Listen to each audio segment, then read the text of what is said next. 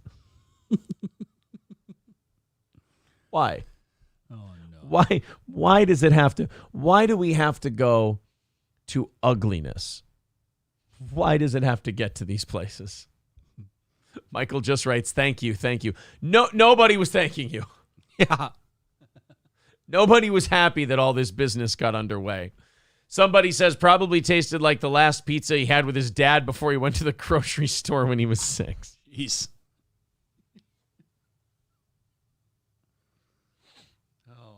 Grinch Girl says he didn't throw the pizza, he dropped it. Needed that hand to pull his pants up. No. Mr. Unknown for Real says it was topped with Newports. Why would you top a pizza with cigarettes? That doesn't make any sense. Raz of Chaz says, wait, he didn't take the pizza home to his kids? I know what you're trying to do there, you son of a bitch. Ladies Man says, you fucking white folks are nuts. Right, ladies man? I'm sitting here trying to defend the honor of this criminal in this story. I mean, black, white, doesn't matter. I mean, here I am trying to hold things up, and I can't believe it with a black gentleman like Ladies Man. I just, my heart cries for him. Jessica writes, Colt 45 and 2 zigzags followed by a Newport. Why? Mr. Approachable says, it's actually quite sad to see that pizza delivery guy just run off for smokes like that, and the new guy around just cast him into the streets. Balls Deep with $6.99 says, for Michaela's next month. Well, thank you very much, buddy. 220 away from our goal today. Oz, throw something for Balls Deep and Michaela there. Throw that one. Sure. He threw the pizza. Cody says he threw the pizza box down because it said now hiring on it. Fuck. Why can't you give Elsa a balloon? Why is that? Because she'll let it go. Let it go. Rusty Grammer says, I'm glad the chat is finally redeeming itself after a rocky start this morning. Yeah, when it goes to 100% race jokes, apparently that's making up for it. What a wonderful audience we've built for ourselves. Michaela says, good, Balls Deep, because I canceled my membership. Why is Michaela being bitchy today? What happened? Yeah. Did somebody do something? Michaela, what's the story here? Why are you being so mean? You're sitting there like, get rid of my wrench. I canceled my membership. What the fuck did we do? Oh, man. Yeah, I'm actually concerned. Jessica J says he heard the pizza was pregnant. Come on. He dropped the pizza when he realized he couldn't smoke it. You guys. It was a kid's pizza. He didn't want to be responsible for it. Oh. He dropped it because he heard his mom go, nuh-uh, no you didn't. That's not as bad. Balls Deep says she's sad and pissed. Why? What have we done? What have we done to Michaela to upset her so? Michaela, a big fan of the show, a moderator, a member. I'm willing to stop the show right now to figure out what the hell just happened with Michaela. Yeah, she's important. I want to know what's been done that upsets her so much that she just wants all of it gone. Take my membership. Take my wrench. Take it all. Fuck it. The pizza had a child support payment attached to it. The line at Popeyes got shorter. That's why he left the pizza, says Fish. Jeez. Death Proof says this is why Crowder removed his live chat. Yeah, I think so. Yeah. Mr. Approachable says, every time the chat turns like this, I find it necessary to mention that this is the monster you created. I know. And now I'm trying to figure out what's going on with poor Michaela because she's sitting here complaining, and her and Balls Deep apparently got into a thing, and now I'm paying for it for some reason. I don't know what the hell happened. Michaela says she's leaving, but she's still here. Willie Lala says, what happened? She's a woman. Well, Lily Lala apparently has made himself comfortable in the last month on this show. Yeah. It's very good. Yeah. Oh, my God. Found out there was a sale on grape coop. Isaac with $5 on PayPal. Thank you very much, buddy. 215 away from our goal today. Let's keep knocking that down, guys. We can do this thing. Let's see if we can get it to 100. in the next 40 minutes. Raz of Chaz theorizing that Michaela is mad that she only gets 70 cents on the dollar of her mod pay. Keith Sartell says Michaela is on a diet and is just hungry. Michael B says women make everything better. Mick says she's riding the cotton pony. Trump says this is an awesome chat today. Michael B says it's a good segment. We're jumping between the black guy pizza story and Michaela being angry. Yeah, it's today. a very interesting combination we have going on here. Exactly 6 million writes, I'm starting to think these comments have some racial undertones. Really? You picking up on that? That's kind of... Undertones. I'm offended by the term undertones because I believe they're overtones or maybe even mighty, mighty boss tones. They're so upfront. Did we get one for Isaac? I got one ready, yeah. Okay, go ahead. Why don't you iron a 4-leaf clover? Why is that? You don't want to press your luck. Thank you. Michaela, what's the deal? You know what? We're writing to her. At Michaela. What's here? What's the deal, sugar tits? There we go. Now I wrote to her in the chat. So even if she's not listening to the show, she can see what I wrote. Sure. And she can know that I'm talking to her. So I just asked her nicely, what's the deal, sugar tits? Yeah, I mean, that's all. Very mild. Isa with $2 says, working at a vet now. Who went balls deep on who? The gentleman named Balls Deep let us know that Michaela is upset, and I have no idea why. I went back in the chat after I read she was leaving and saw nothing bad. Yeah, me neither. I don't get it. Guy Sartell says she's just looking for attention, and it's working. Michaela was the pizza. She didn't appreciate being dropped. Okay. Coltrane says it's not racial undertones. It's deftones. Oh, good to know. There you go. Which is, now you know what? It's not worth it. The joke isn't worth it. Isn't worth the squeeze. I've decided. I pulled back on that joke. I uncocked my pistol. Oh. Well, you don't want to accidentally discharge it. People, the overarching theme of the audience, their theory on Michaela seems to be that she is on the rag. That's what most people are coming up with here. If she don't get back to you, she will be on Johnny's show later. I declined the offer to be her senpai. Mr. Unknown for Real says Pizza had a message saying I'm pregnant and he had to run out for cigarettes and milk. So we're still on the guy who stole the pizza. You guys. Look, I can't stop you. That's for sure. 2:15 away from our goal today. There's the link in the chat to the PayPal if you'd like to contribute to the show and help us hit that goal. And then we'll do an extra half hour of overtime for you today. Oh, my God. This Saturday is Pena Nunez 2 for UFC. I'm excited about that. I've got Juliana Pena in that one. Raising Cane's owner buys $50,000 in lottery tickets, one for each of his employees. So jeez. Todd Graves, the guy who runs the Raising Cane's chicken shop. Yeah. He spent $50,000 buying each person a lottery ticket. That's a lot. Because I guess the Mega Millions is like $700 million. $790 million. $790 million. So you're going to walk away with over $400 million off $500 million. I mean, the way here's what I've always heard. Spend it. If you take the lump sum, you take half, and then taxes is half. Oh, that's what I've always heard. So like $800 million would be $250 million. Yeah. Wow. About $200 million bucks, which. I mean, chump change, right? Totally fine. $200 million. You know, when people, they do that lottery thing where they go, oh, man, if you won the $800 million lottery, what would you do? First of all, you better pay your fucking taxes. Yeah, that's the first thing you do. Take care of that up front. Then you got what, $200 million left, we said? Yes. All right. Okay. Take $197 or $198 million and just invest it somewhere. Just put that money in so many different things that you're doing nothing. You're picking up, 4 or 5% growth on that money every year. Be conservative. Yeah. Take your 5% of $200 million or $195 million every year. So you'd still be making over $1 million a year. Well, let's see. Profit wise. What's your salary? Is it I guess it would be $1 million, wouldn't it? Yeah, you're making $1 million a year.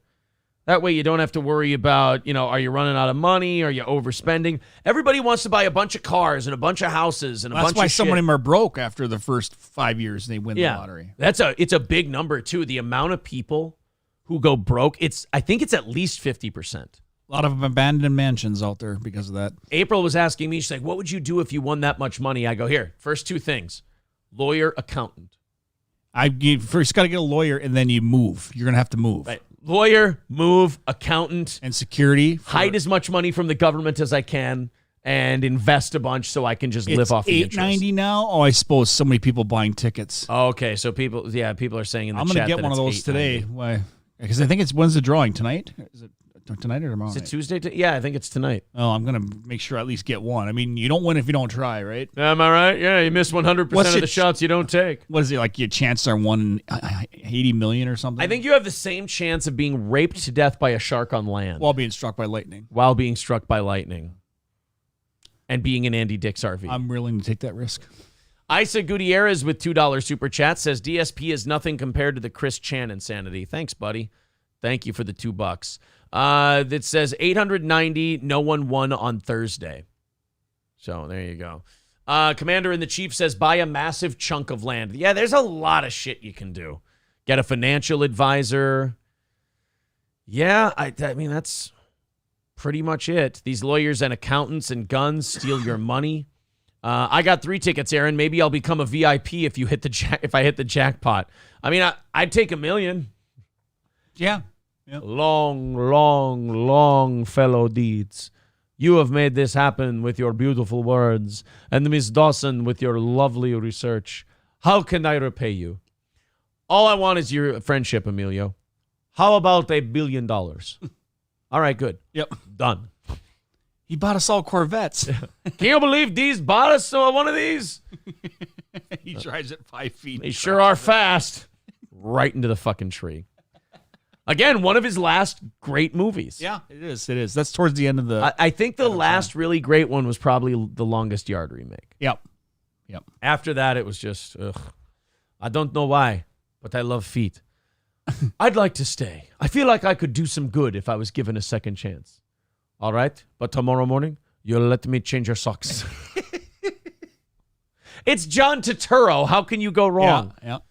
If I win, I will donate $500,000 to this show, but only if Corey gets his second day back. Well, then I'm sorry. I'm turning down your $500,000. Now watch someone go, Aaron said he wouldn't give your second day back if you got $5. Carlos says, I'd donate $100 million to the show. Watch as the prize shows would have drawings for new Lamborghinis. I mean, if you gave us $100 million, if we got $100 million investment in this show, increase the prize, we'd maybe get you guys a car. Yeah. Corey says, if I won, I would have a truck drive by your place with a shark aquarium in the back every hour. It's weird. Very fucking mean of you. Coltrane says, I'd buy property and a nice house, but not too big. Then have enough to buy some shit and invest the rest. Nate says, can you give Oz some Adderall? He looks like he's going to fall over. You dying, bro? I didn't know I had Adderall, no. Don't you go dying on me. That's right. Don't you go dying on me. All right. Welcome, Nate. Good morning, sir. I hope you're doing very well. See, I'm against the Raising Cane's guy buying all of his employees Mega Millions tickets. You know what, though? Here's what's going to happen. It's going to turn into a disaster. So let's just say by some miracle chance, one of them wins. The other ones are all going to be like, well, where's my cut? Oh, yeah. You know, unless you do that where you pull it in, where you make copies of all the tickets and everybody in the office does it so that like 20 people can share. It's going to, so it's not gonna end well. 225 if you take the lump sum. And let's see, if you divide it by 50,000 employees, you're each getting $4,500. How fucking pissed would you be if you won and then all of a sudden your boss went, oh, no, the stipulations of this where you're going to share it with all the employees. And you're like, I'm walking out of this with $4,500. Nope, not good. No. Do you know how many people might just go, you know what? Take my cut. I don't want it. I don't fucking want it. First thing I would do with the money, find a pizza that guy won't drop. What kind of pizza looks like a huge white woman? Jesus fucking Christ. You guys can be absolute monsters. Cody says, I'd buy a 98 Toyota Camry. Riz Digga says, I would quit and they can fight me in court. That's true. You got it as a gift. Yep. So you can do whatever you want with that ticket. Let's check in with a guy who got scammed on cryptocurrency. Now, my feelings before we check in with one of these scam stories. Yeah. I usually say, you know what? You deserved it. You've earned it. I think people who get scammed, I think that you just showed a lack of street smarts and the person hustled you. And to me, that means you get what you deserve. But you got to listen to the story. You got to see what happened. Maybe it was, maybe this guy did, enter this with good intentions. I'm sorry. You were saying something about best intentions? Let's go to Fallen One. He says, hey, fellas, just found your show because of RTUSA. I like your channel. Well, nice. Great. Review Tech is going to be here.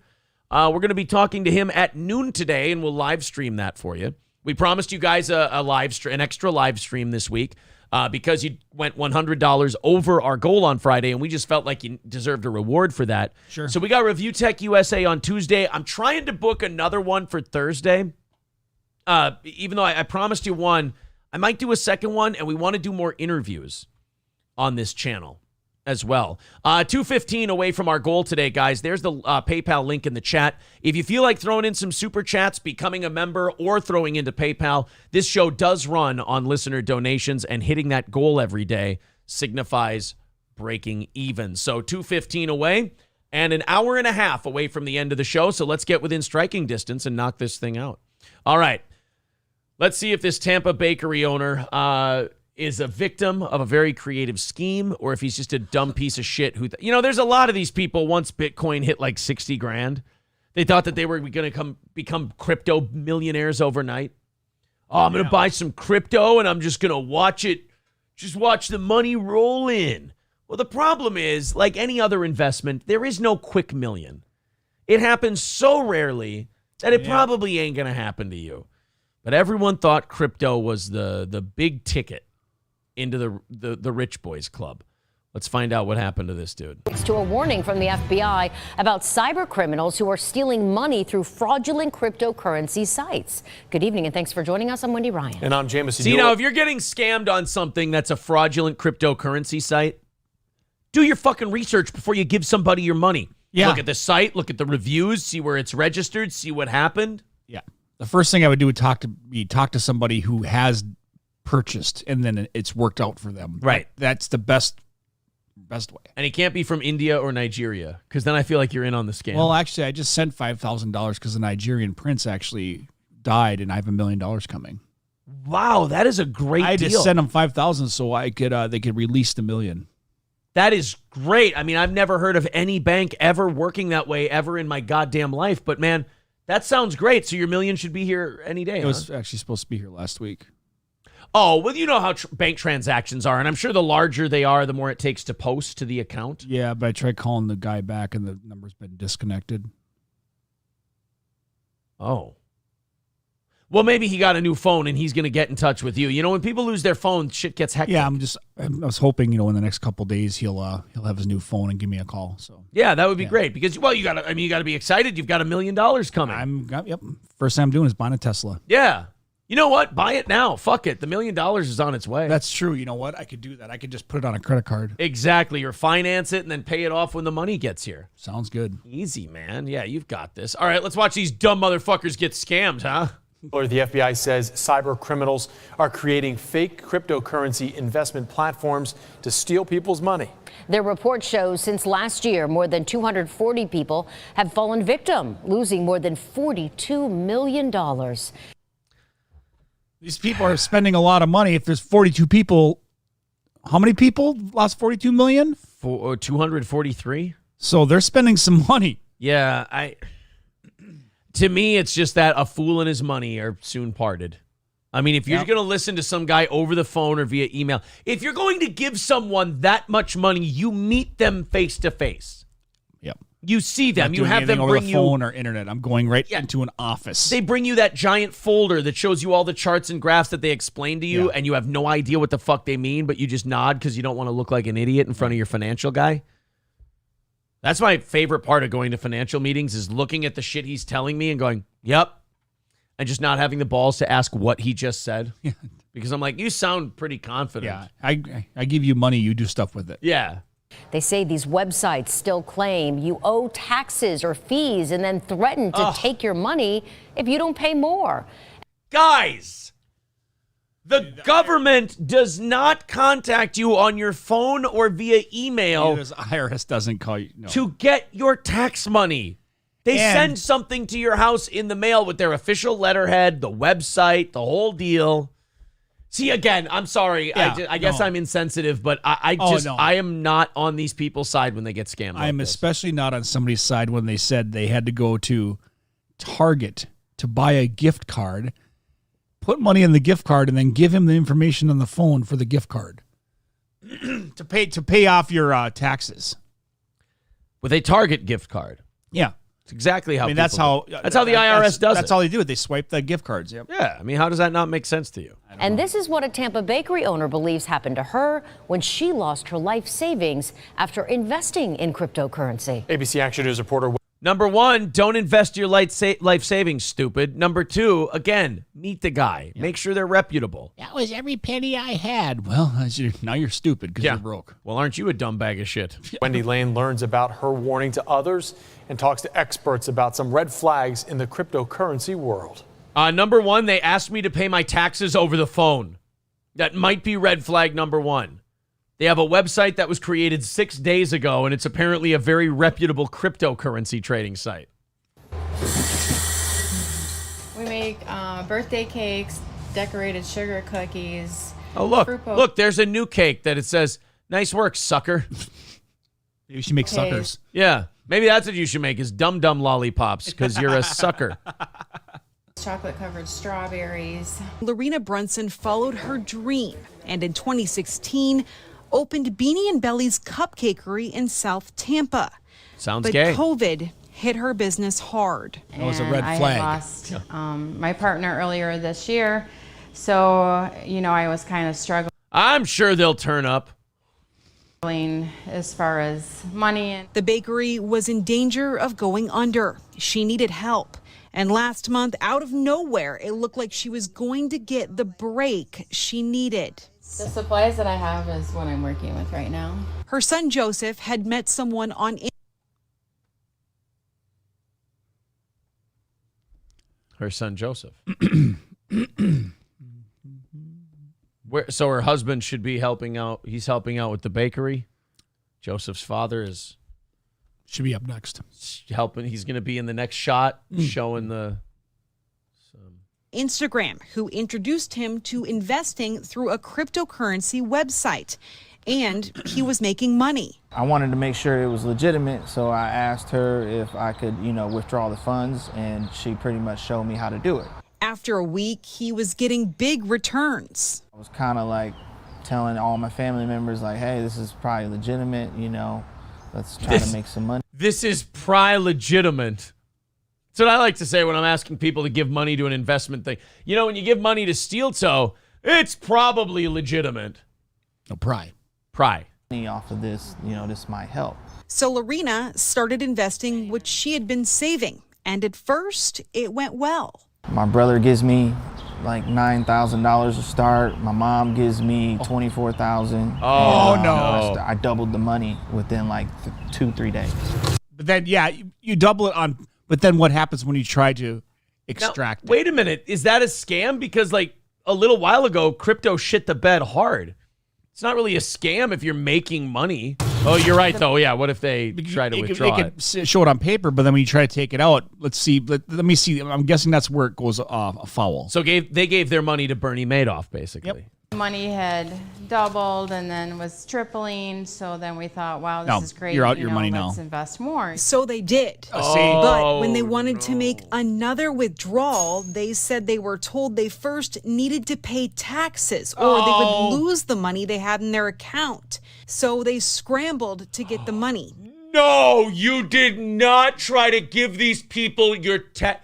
You only pay taxes to the IRS or your state's Department of Revenue. You don't give your taxes to an investment firm. Boy, they got a good thing going here. I mean, as far as the scammers. Oh no! So in other words, if you want your $42,000 or your $100,000, we need you to give us another $10,000 in taxes. Oh. Even borrowing from friends and family.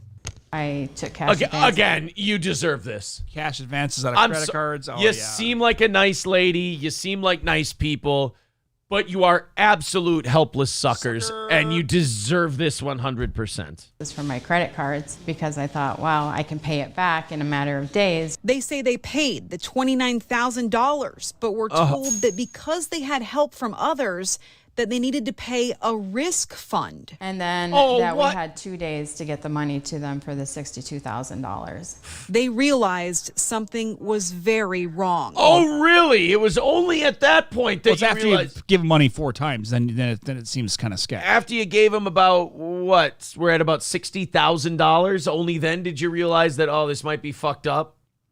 And by the way, they showed them 3 times the returns. They never invested their money in crypto. They had their website show that they were making huge gains. Yep. God, how could you do it?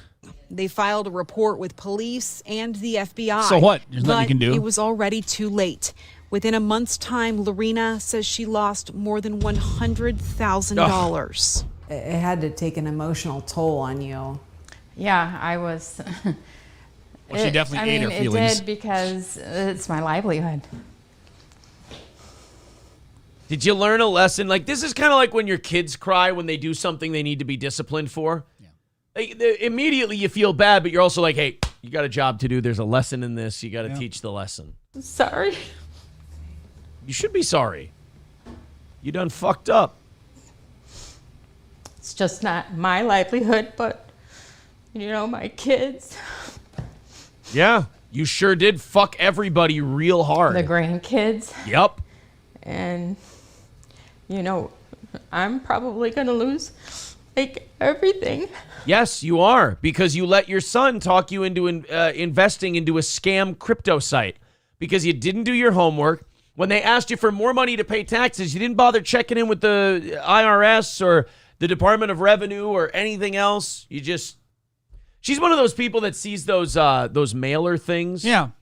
For like the home refinancing companies, the fly-by-night ones, where you're like, we'll give you, here's a check for $250,000. Yeah. It's like, I'm gonna do this. It's all gonna be fine. The husband's gonna help. He'll be there in a couple days and just come and fix everything. Mm-hmm. I suppose he can. He'll be fine. He'll be there. I promise.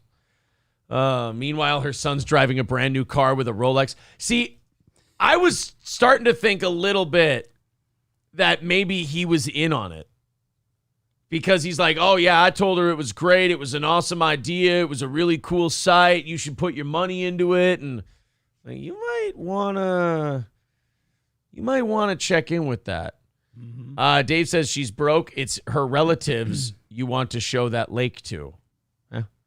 Need Trump says, I like this when scammers do this to people because it's teaching them a goddamn lesson. I mean, there's a reason they target people like that. Zen Rhino says she made bad decisions based on her stupid son's recommendations, and now it's everyone else's problem. She wants other people to pay for her mistakes. And Pseudo Tablehead says, whoa, whoa, whoa. Beanie Babies are not a scam. You know what, Pseudo? You're right. You can get those cheap now. Everything but Beanie Babies is total horseshit. But that Beanie Baby thing, you got that, buddy. Guys, we are $215 away from our goal this morning. Let's go ahead and chip in. Let's knock that goal down a little bit. Hour and 15 minutes left in the show. Wanted to get it down to 100 by 9 o'clock. But let's get it into the 100s by 9 o'clock so we can knock out that goal and not fall behind this week and have a shot at breaking even. That's what the goal means. That's what the listener contributions do. They help our business break even so we can stay here and do our show. Mr. Approachable says investing in a fake crypto site is almost as dumb as trying to buy a half-priced cat online. Corey's never going to live that down. No. That fucking cat thing. Scammers should be hauled into court on numerous charges. I mean, maybe, but like, you need the suckers. Yeah, but 9 too. times out of 10, they're not even from the country. So yeah, Yeah, good luck. Gordy says, probably legitimate. Stop there. Yeah, if you have to go something seems probably legitimate. I mean, every time somebody says probably legitimate to me. Legitimate, yeah. I mean, I'm thinking 20 grand easily. Yeah, Ma, this is legitimate. What do you mean, like it takes a bar and a door and wedges it and pries it open? No, it's you mean probably legitimate. Yeah, probably legitimate. Yeah, I'm not investing in that. This sounds fucking stupid. I'm not getting involved in this whatsoever. So there's the PayPal link in the chat, guys. Let's knock that goal out. Have a great day today. Have a good show. And also hit that goal and make sure everything's running in ship shape. Uh-oh. We have a problem in a in a Long Island neighborhood. Oh, okay. Out in the New York area. Somebody started deciding to hand out flyers in the neighborhood. Okay. Sure. For like a upcoming bake sale? No, not a bake sale in that sense. Okay. But I mean, it's a little maybe more forward than that. Okay. How about that? All right. Before we jump into that story, Exactly 6 Million says, man, what an obvious scam. On an unrelated note, I'm doing a fundraiser for the Ukraine. Oh. Yeah. Well, let us know where we can send the money. We'd love to help. Yeah. Poop is Lube says, my grandma got told to send $25,000 in gift cards to pay taxes for Publishers Clearinghouse. And instead she said, oh, I'll just go get cash and send it stupid old people. She did get her money back, though. That's amazing because I don't think most people get their money back. I mean, she got lucky. But yeah, give me gift cards to pay my taxes. And then, oh, gee, golly gosh, why don't I just give you cash? And they're like, okay. Yeah. I mean, sure. I don't think the IRS takes cash either, actually. Yeah. Chopstock says, I'm all tapped out, boys. It's all on you. Yeah, Chops, you've been remarkably generous. We just need 15, 20 people to chip in a little bit, and we're going to knock out that goal today, Chops. Don't you worry about it, bud. Guys, let's chip in a little, especially if you haven't thrown in $5, $10 a month to the show. Let's maybe do that today. Here you go. This is the story out of Long Island. There was it's a bit of a hubbub around the neighborhood over a flyer being handed out. Well, new developments tonight after anti-Semitic flyers were found on cars and driveways on the South Shore. News 12's Daniel Campbell spoke with one of the victims. Somebody decided to take a bunch of anti-Semitic pamphlets and just strew it all over the neighborhood. What possesses a guy one day to just go, you know what? I know what I'm going to do today. Warn everybody about the Jews. You gotta wonder if it's like an initiation thing for like a KKK or something like that. Yeah, you got to go spread the word on windshield wipers all over town. Otherwise, you're not one of us. You're not getting your robe. Yeah. If I got one of those in my front yard, I'd be pissed. I'd crumple it up. I go, I know already.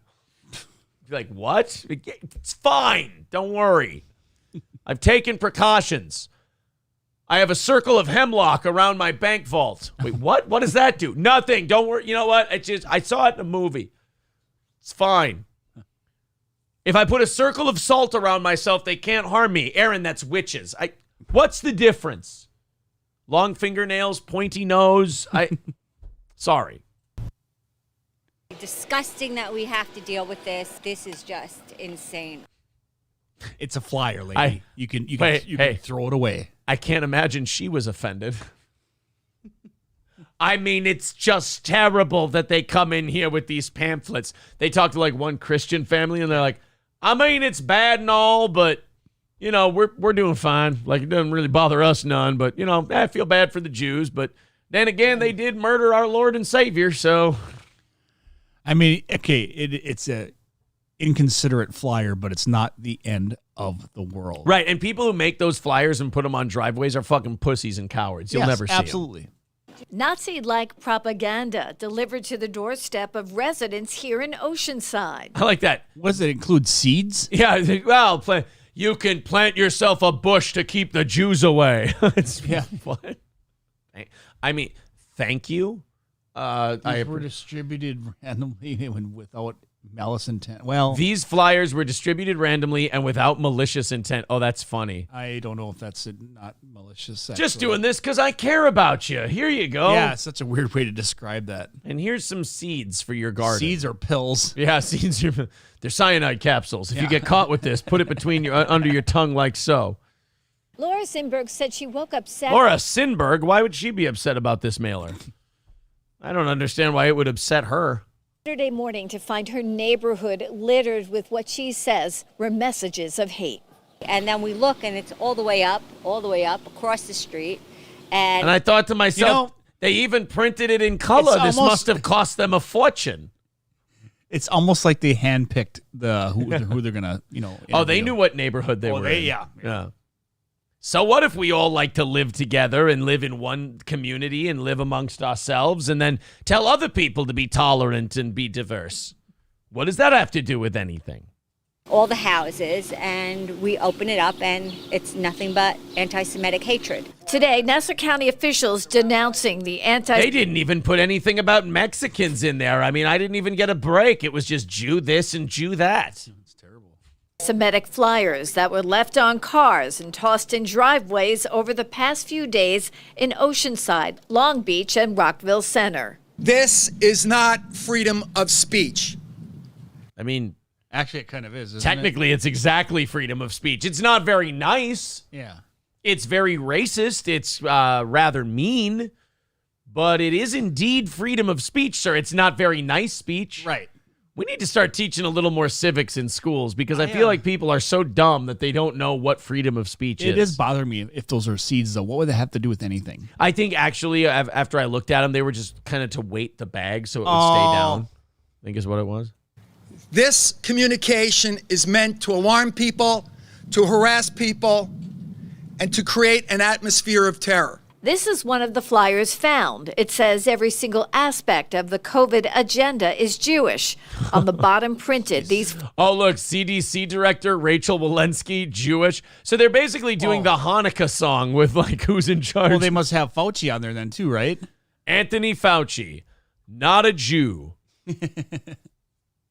No, he's Italian. Oh, okay. He just kind of he does sound a little bit, yeah. Flyers were distributed randomly and without malicious intent. Right. I'm reading this. I'm like, not meant to be malicious. That's exactly all this is. It's just hate. Nothing but hate. Nassau County. Just letting you know. Is Adam Sandler's Hanukkah song anti-Semitic? No, he's just letting you know. Police say they have eyewitness accounts and are looking for a white Prius that was spotted distributing the flyers. How gay. That's like the gayest racism ever. Yes, yeah. I got to donate my anti-Jewish propaganda. Oh, let me charge up the Prius. Well, you want to get good gas mileage. I guess so. This economy, you got to be sensible about your mileage. Now let's go to the Jew neighborhood. Officials say the flyers are linked back to the Goyim Defense League, a video platform that streams anti-Semitic content. Jesus, that's a little on the nose, isn't it? The Goyim Defense League. It's just funny that this is actually news. Some people put some pieces of paper out. Now world's ending. The Protocols of the Learned Elders of Zion, the Jew Plan for World Domination, 1897 edition. I mean, you know, these types do kind of lose their mind over this shit quite a bit. Yeah. They forget that, like, Jews and Catholics sometimes can be a lot alike. Like, there are Jews who are, like, heavily into their religion, but then others who are just like, I guess, like, I was born Jewish, so I guess I'm Jewish. Yeah. Oh, my God. The part they're not reporting, in my opinion, is the worst part. And that is that somebody drove around the neighborhood all night playing Borat's Throw the Jew Down the Well. And to me, that was the most offensive part. Coltrane says, but were the pamphlets accurate? Look, that's the part you get into where the news starts to go, yeah, not worth it. We have a zero tolerance for it, and we're going to do everything we can to make sure that there is an arrest at the end of the day. That's right. Us skinnies are going to protect these Jews with our life's blood. You got my word on that. They're good earners, the Jews. It's like, whoa. Getting very stereotypical very quickly. Those who try to spread hate, there is no room for them in this county. So we will round them up and put them on trains? No, sir, no. I'm starting to sound a little like them, aren't I? I'm sorry. Something needs to be done before it does turn into something violent, which is, a possibility. It's really kind of scary. Danielle Campbell, News 12, Long Island. Well, Nassau County Police asks anyone who may have information about those flyers to give them a call at 1-800-244-TIPS. All calls. TIPS. It's DSP's favorite number. Yep. He just calls it for TIPS. Oh, speaking of which, guys, I'm sorry, but we have to do the ugly part today. Sorry for doing this to you so much, but we're 2:15 away from that goal. That's a long ways away, and that, of course, is how we, as we always say, pay the bills. That is how this show stays on the air and keeps everybody here. And we've got about an hour left in today's show, and we've had not a lot of movement in the last hour or so. 2:15 away from our goal. Let's see if we can knock this thing out. If you're feeling generous today, chip into the old Steel Toe Show if you can afford it. Throw in a couple of bucks, and let's knock that goal out. If you feel like becoming a VIP, it looks like we kind of have hit that desperation stage for today. Once we get about an hour left in the show, and we're at $200, it's like, this is starting to look a little iffy, if you will. You guys did, we had a slow start yesterday, too, and we ended up $50 over the goal. Nice. We were also $95 short of our goal last night. So hopefully it's not a trend. I mean, our audience is growing, but with the economic times the way they are, we're certainly getting a little nervous around here, but we'll weather through as we have for the last couple of years. $215 away from our goal. Guys, there's that PayPal link. If you have some time, go ahead and chip in. Otherwise, Super Chats count, memberships count. There's the link. 2:15 away from the goal. 1 hour left in the program today. So if you can stop what you're doing for a second, throw in a bit. If you haven't this month especially, that would be cool. All right, let's move on with the news. We'll shake off our struggles here, and we'll just get back into what we're talking about. A little 30-second break to tell you about our fundraising efforts, and then back into things. The Pope yesterday was running around Canada, and he was apologizing. Oh? Which kind of seems to be this Pope's MO. This Pope seems to be big on just always saying he's sorry, always backing down, always just kind of like, here's what we fucked up. Here's what we do wrong. Here's this rule that's been a Catholic thing forever that I've just decided to change today. He went to Canada to apologize for Canada's catastrophic policy of Indigenous residential schools, saying the forced assimilation of Native peoples into Christian society destroyed their cultures, severed families, and marginalized generations. Jeez. So basically, when the British and the Americans and everybody forced the Native Americans onto reservations and forced them to adopt Christianity and all that stuff, that it wiped out their culture, it wiped out the heritage. Is there anything else the Pope might want to apologize for? I mean, I can't think of anything in the Catholic history, especially with, children. I feel like you skipped over some things, I want to go to Canada. I want to apologize to the Native Americans for forcing them to become Catholics. Okay, cool. Anything else you want to apologize for? I mean, while you're venting, while you're letting all this stuff out, is there anything else you might want to say sorry for? No, pretty much just the Native American thing. You know what? I know why he didn't bring up the other thing. Oh, why is that? It was a pain in the ass. Dave Dowling says the Pope should have apologized for 325 AD to 1500 AD. Well, I mean, it's, every organization has its corruption, right? He didn't want to bring it up because it's a touchy subject. Oh, yeah. Well, he didn't want to be a dick. Right. I am deeply sorry, Francis said to applause from school survivors and Indigenous community members gathered at a former residential school south of Edmonton. The visit, part of a greater tour across Canada for the pontiff, marks a radical rethink of the Catholic Church's missionary legacy in the Americas. Whoa, with the missionary. And was spurred by Francis and the discovery of hundreds of unmarked graves at the school sites. I remember that story. This motherfucker didn't really put on a headdress, did he? Oh, no. Oh, no. 4 chiefs escorted the Holy Father in a wheelchair to the site near the former Erminiskin Indian Residential School and presented him with a feathered headdress after he spoke. This was the Pope yesterday. Oh, no. Do you think the Native Americans were like, you think we can get the Pope to wear one of these fucking things? Yeah, there might have been a bet going on. Yeah. I bet you, see that old guy in the wheelchair? Yeah, that's the Pope. Think I can put one of these on him? Yeah. Like, oh, yeah, dude. Swap it out for his beanie. Yeah, he's so full of guilt right now. Like, he's feeling so shitty about the indigenous school thing. Like, do you think they're going to apologize for the kid fucking? No, probably not today. I'm thinking if you apologize to the Native Americans, you don't get sued. True. But if you apologize to all the kids that got butt fucked, they're still getting butt fucked. So if you apologize to them, you're probably going to have to pay some money. Oh, no. Yeah, that's not... He donned a headdress. God damn. Well, that made up for everything. I mean, there's his apology and everything all in one. Yeah, there we go. He said he was sorry. He wore a headdress. And then now everything's good, right? Anything about child molestation? No. That's not on the docket today. Oh, so it's just the schooling thing. So you're sorry. Oh, yeah, we're sorry big time. Cool. What are you sorry for? Oh, making you guys go to Christian schools. Anything else that you want to apologize for? I don't. Did we leave the fridge open? Did we spill and not clean it up? We definitely left something open. I don't know. No, we want you to apologize for the gaping assholes of children you created. Oh, yeah.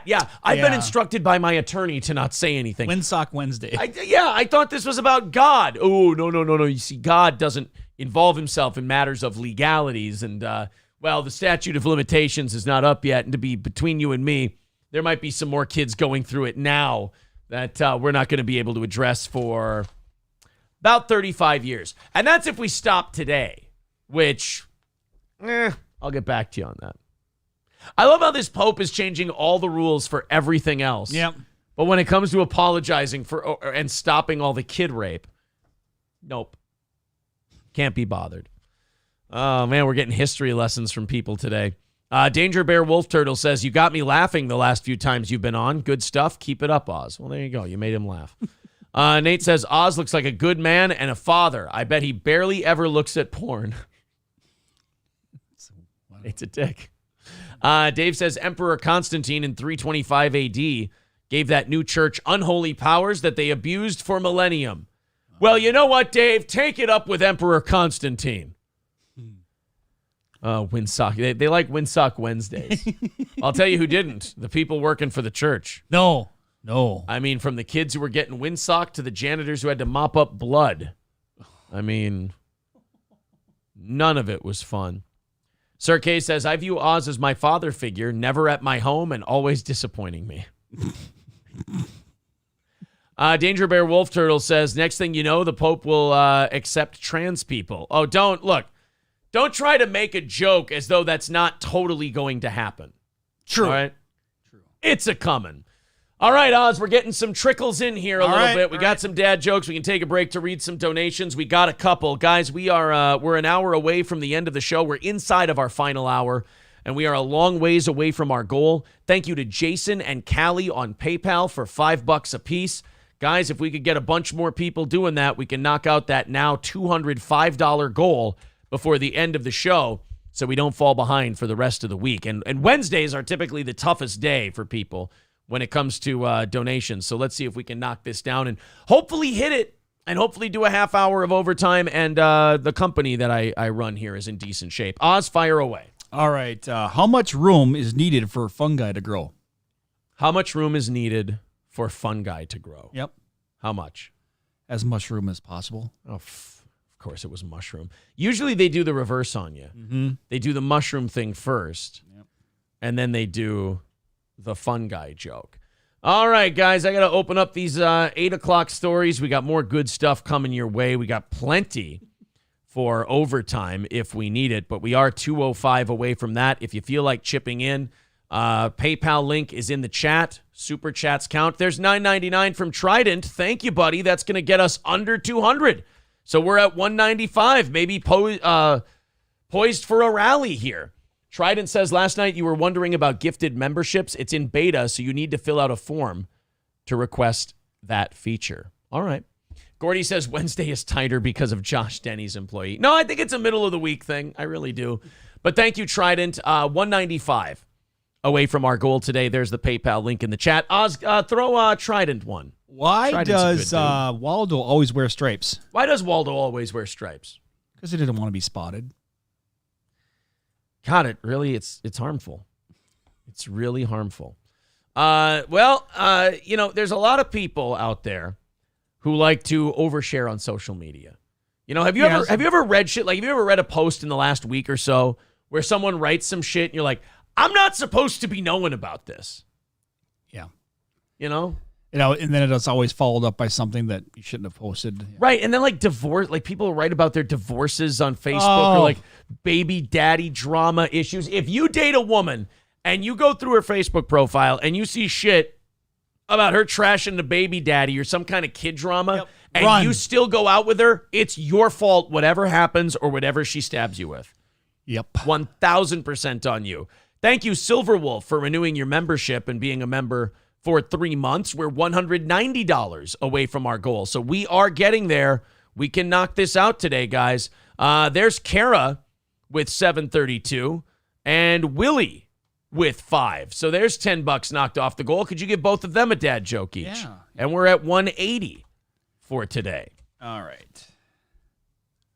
Tried to catch fog yesterday. Yeah. Missed. Next one. One more. This one for Willie 319. I have a lot of jokes about unemployed people. Oh, yeah? But none of them work. So we have this story where the talking shit on the social media about marriages, about custody, about all of this other shit can end poorly. Because somebody might be getting run down on social media. Because usually what you have is you have one party who's trashing. And then the other party who's like, I'm going to stay above this. I'm not going to write on social media. But they're also getting like dragged through the mud. Sure. So people are only hearing one side of the story. And then other times you have the total white trash shit show drama where both parties are going back and forth on social media. Oh boy. This one is the worst of the worst. A man traveled more than 700 miles to his ex-wife's Chicago home and shot her dead in a murder-suicide after she wrote about their relationship woes on TikTok. Don't do that. Keep it to yourself because all you're trying to do when you go on TikTok to bitch about your relationship or anything else, attention. You just want other people to tell you how beautiful you are and how wonderful you are and how you're brave and tough and you'll get through this. I'm so ugly. Yeah, you're just jerking yourself off. Yeah. That's all it is. And let's not forget that the other person might read this or the other person might get phone calls and go, oh, fuck, no, she didn't. Yep. Sanya Khan, 29, and her former husband, Raheel Ahmad, 36, were both found with gunshot wounds to the head in her Windy City condo last week. The pair were married less than a year and divorced in May. Ahmad of Alpharetta, Georgia, traveled to Illinois last week before the violence exploded. Khan, a Pakistani-American photographer, had frequently described the pressures she faced in seeking a split with Ahmad. Again, publicly, to God and everybody. Going through a divorce as a South Asian woman feels like you failed at life sometimes. The way the community labels you, the lack of support you receive, and the pressure to stay with someone because of what will people say makes it harder for women to leave marriages that they shouldn't have been in to begin with. Again, putting this out there on the internet does nothing to help you or anybody else. There's nothing that you're going to gain from this other than a certain someone getting really fucking pissed off. So she continues.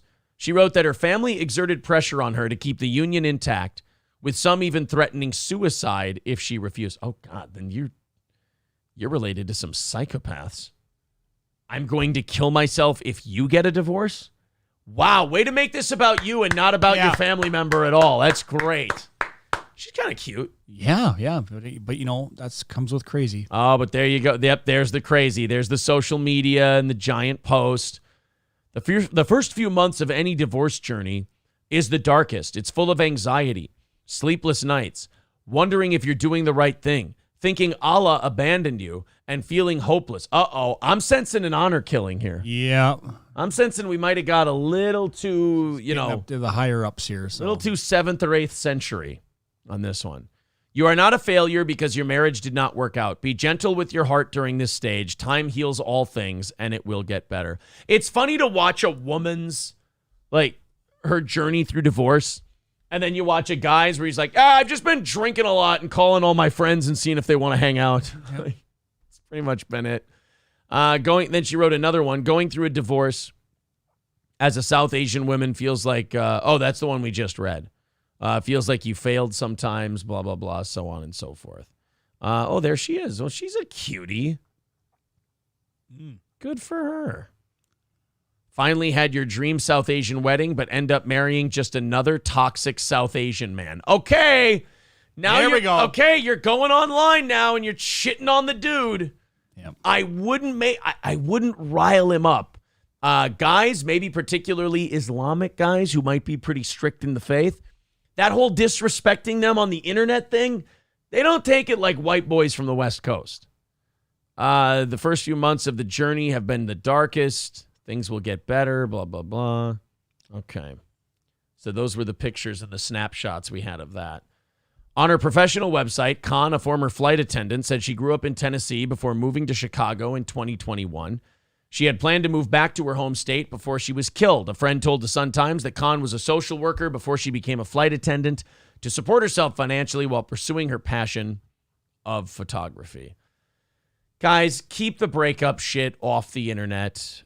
Keep the relationship troubles offline. Yeah, that's a good way to put it. Yeah, it's just not going to be it's just not going to be Look good. at how it ended there. So, yeah. Not good, Don't. Carlos says, "Yep, South Asian culture is very much like that." Honestly, that the family thing though, like saying they'll kill themselves if you get divorced, like that's some toxic shit right there. That you would make that all about yourself. Sir K says, Budapest has an offer on the table. Budapest says, if 19 people donate $10, I'll pay for the rest of the goal. We're 180 away from our goal today. Well, there you go, guys. Budapest says that if 19 of you chip in $10, he'll knock out the rest of the goal. In all seriousness, we do have about 50 minutes left in today's show, and we are 180 away from our goal. So we can get there if we take an all-hands-on-deck approach. If everybody who hasn't chipped in this month chips in a little bit. 180 away from the goal. There's the PayPal link in the chat. Super chats count. Memberships count. We'll see if we can get there, or at the very least, don't bury ourselves in passed-on goals for the next few days. I know that we're going to have a heavy goal this evening. I hope we can hit it. I hope we don't go through too much of a tough time, but we will see. Sometimes I think the donations might be a reflection of how the show went that day. Maybe it's on us. After all, our product is we provide a show. You pay us for it. That's the trade-off. Let's go ahead and check out this story at, this guy. Lamar Whitehead. He's a bishop in Brooklyn. Oh, boy, did he get the shit scared out of him. Okay. He live streams all of his services. Puts them up on YouTube, puts them up on the internet. People can go watch them. Somebody decided that it was a good time to maybe make a score. Here we go from New York. New tonight, a bishop in Brooklyn robbed at gunpoint in the middle of a church service, and the whole thing happened during a live stream. Which you have to be the dumbest motherfucker on earth to rob a guy in the middle of a church service where everybody can see you. Not only that, there's cameras on. Hasn't there ever been a quicker ticket to hell? I don't think so. Okay. I think holding up a bishop at gunpoint pretty much, saying, it punches your way. Yeah. Yo, all right. Yo, all right. I like this bishop. He's like, yo, I can put my faith in God if I want to, but I don't think God's going to stop any bullets. I'll get down for you. What do you need, my wallet? Although maybe he's like a hustler pastor till the very end. He's like, all right, everybody, we're going to pass around the basket. Put all your money in there so we can take it from you. Well, let's see if he's rocking any chains, like necklaces. No, that's why he's robbing Lamar him. Whitehead says 3 men waving guns stole hundreds of thousands of dollars worth of jewelry from him and his wife. It happened about 9:30. Wow. So if you're rocking hundreds of thousands of dollars worth of jewelry, are you like one of those televangelists? Oh, yeah, like a Creflo Dollar type of thing? Yeah. What do you need for that? Well, I need that for the Lord. If 3 guys come in. If you're wearing $100,000 of jewelry between you and your wife, though. Yeah, if 3 guys come in and they can grab hundreds of thousands of dollars in jewelry off you. See, I don't know how people can go to churches like that. Because this guy is just taking your money. Yeah. It's like if we showed up and we're sitting here with like, oh, we got $180 from our goal. We need to make it so the business can make payroll and we can do all that. And then we showed up in chains and suits and, we weren't wearing T-shirts and shorts. And we need a new shit. computer, but then you show up with a chain. Oh, yeah. And then we just show up with like the most blinged out studio in the world and all this shit. And it's like, oh, guys, we really need that 180. It's really important. Oh, I'm a servant of God. I'm just a humble servant of the Lord. Meanwhile, you can't look at the altar because it'll blind you because his jewelry's shining at you. Yeah, you're also asking for if you're go back to where he goes under, and I thought I saw a huge necklace on him. Like you mean where the shepherd abandoned his flock right away? Steal me, like The literally. whole thing happened during a live stream. Oh, look at that! Yeah. Shit, Oh dude. my God! It's probably got a cross on the bottom of it, with gems. So that's why. He bought that after. That's like having a trailer and putting, steal me because there's expensive stuff inside of it. He bought that after his first album dropped. Holy shit. Right. That's like that Ace Ventura 2 pendant. Yeah. That he gets. Well, look at how long that thing is. So, of course, they're. It's probably a $50,000 necklace itself. Bishop Lamar Whitehead says 3 men waving guns stole hundreds of thousands of dollars worth of jewelry. That guy's from him sitting and against his the wife. wall there. He ain't doing nothing. That guy's like, maybe if I don't cool. move, I'm maybe cool. if I don't move, They none of won't them will see see me. me. Yeah. It happened about 9:30 this morning. You see, everybody, that is why I wear this jewelry, so it distracts all the robbers so they come to me and it protects my flock. I think he's thinking twice now. You don't see any bling on him at all. No, he's looking very humble in this video. He doesn't look, he's not blinging out at all on this one. Morning at Leaders of Tomorrow International Ministries in Canarsie.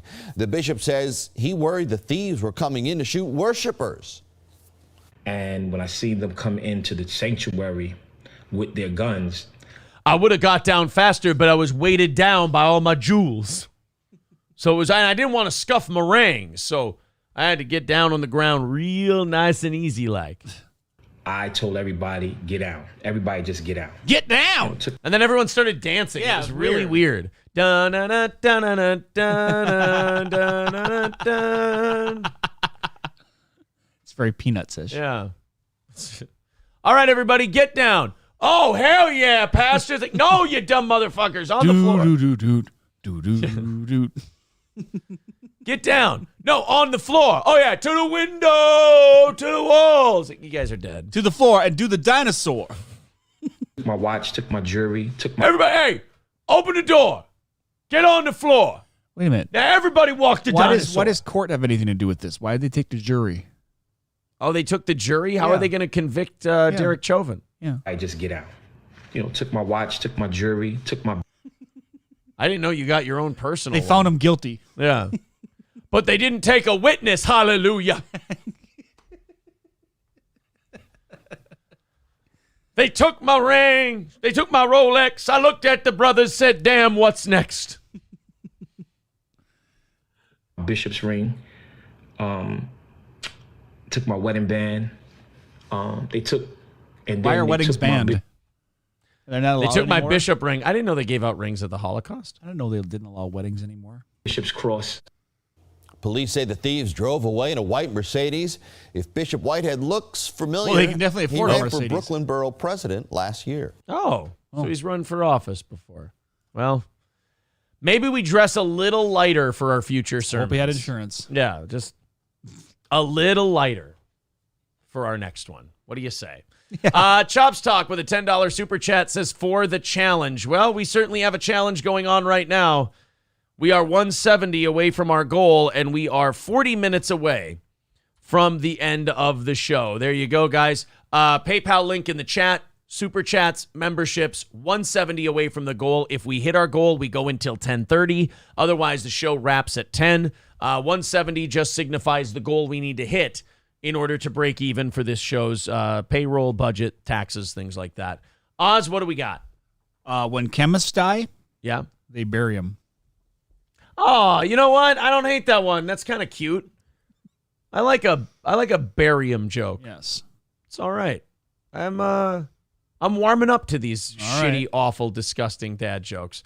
All right, PayPal link in the chat, super chats, all of that. Go ahead, click it, chip in a little bit. We do appreciate it. If you like the show, $10 a month is requested, but you can do as much or as little as you'd like. $250 in 1 week gets you the VIP package if you want to do that as well. Actually, tonight would be a great night to become a VIP because we're definitely starting the week behind on that end.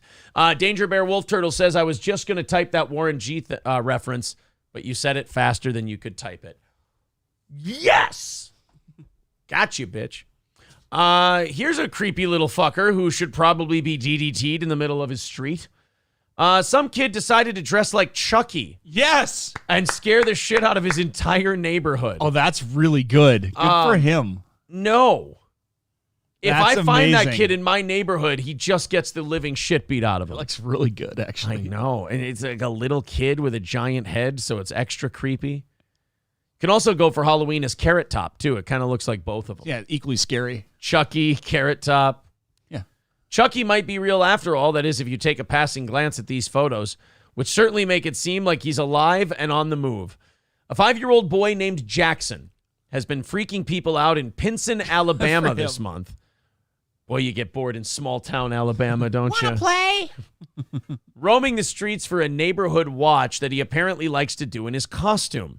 This according to his mom, who spoke to the local TV station. Okay, no. Fuck TMZ. I got to get... If they talk to the news, kid dresses as Chucky. Maybe he'll interview him, yeah. Yeah, I want the news story on this one. Nope, I don't want shared picture. I don't want an image. I want the mom saying, "Yeah, we love it. We send him to the neighbor's house.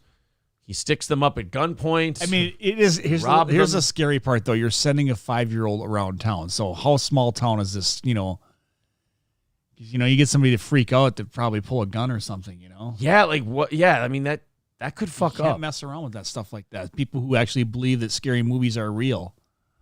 I can't find any of the news channels that have the actual interview in it.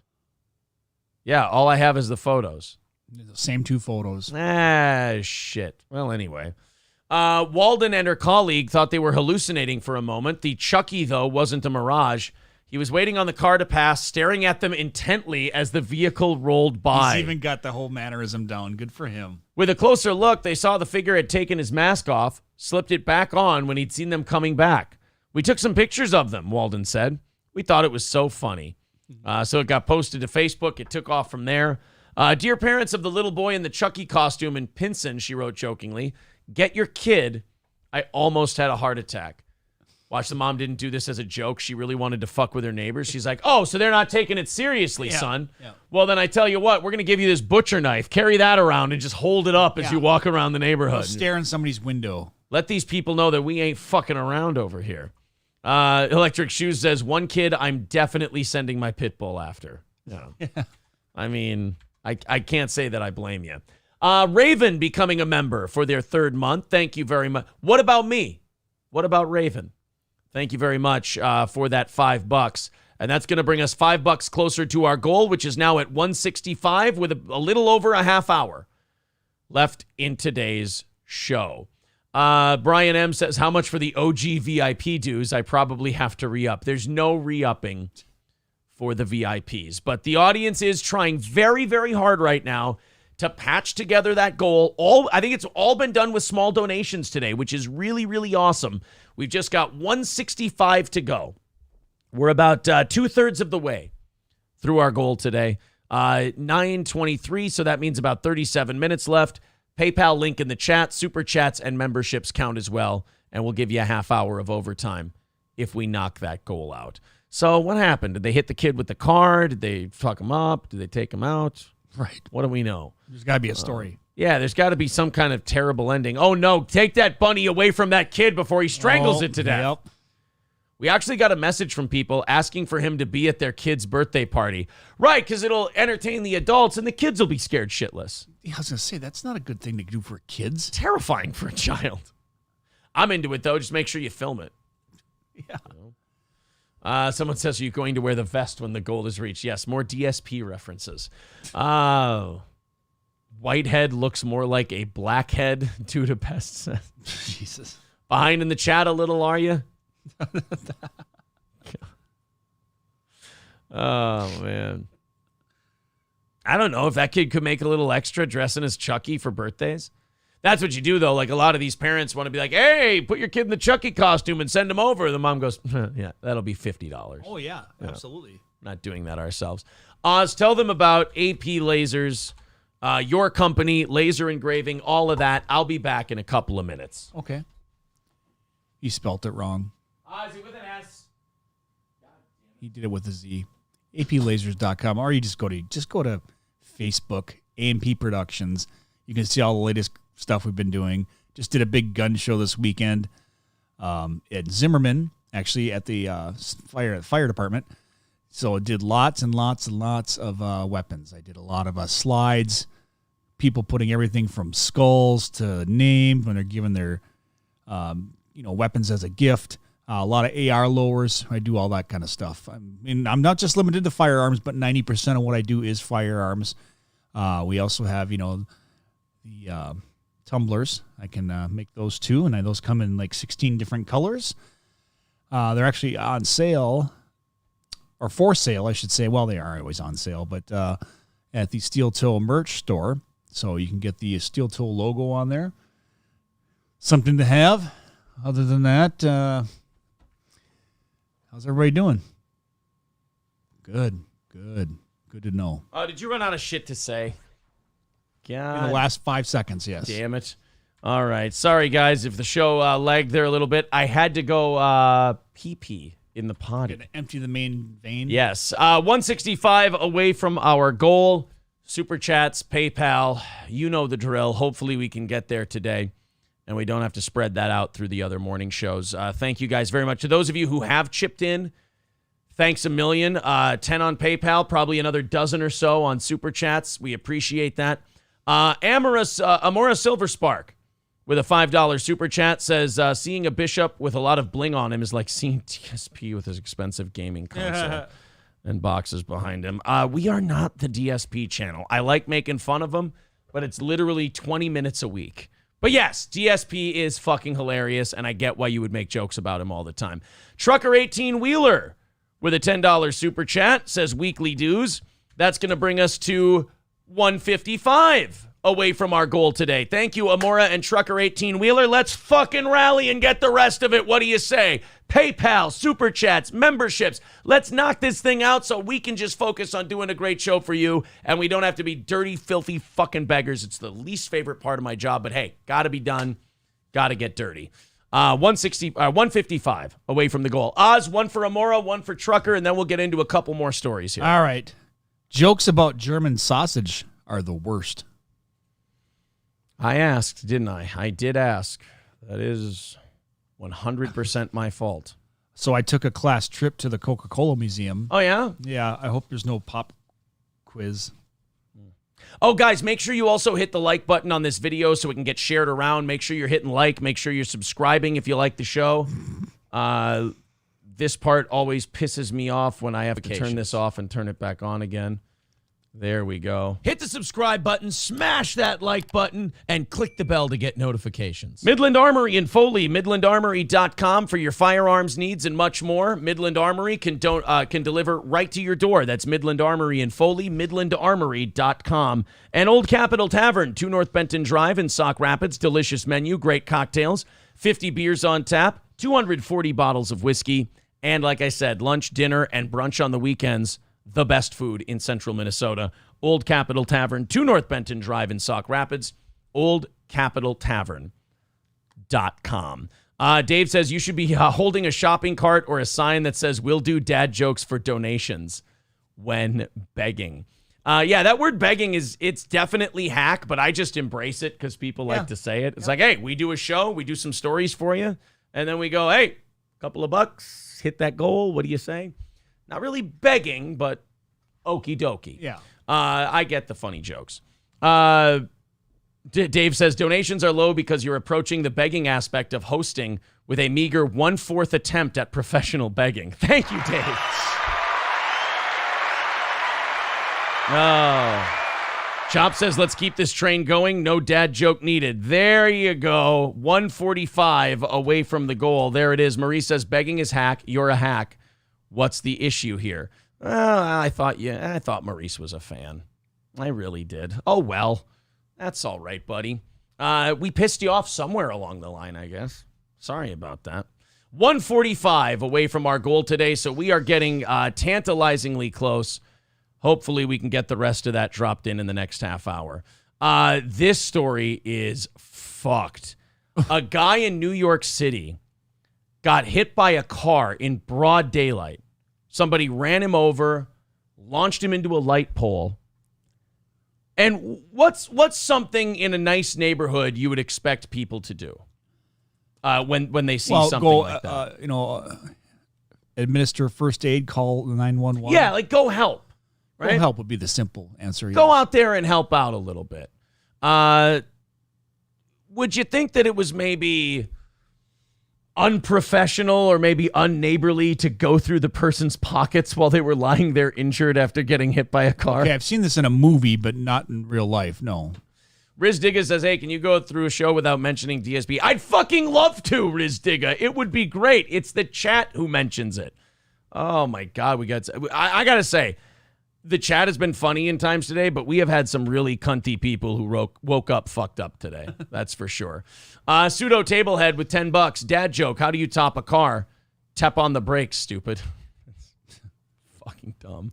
Thank you guys very much. 140 away from our goal today. Kraken Slappin says, I was going to give you money, but I just got a call and I got some insurance for my car. Oh, you got your warranty extended. Nice. Very nice. Nice.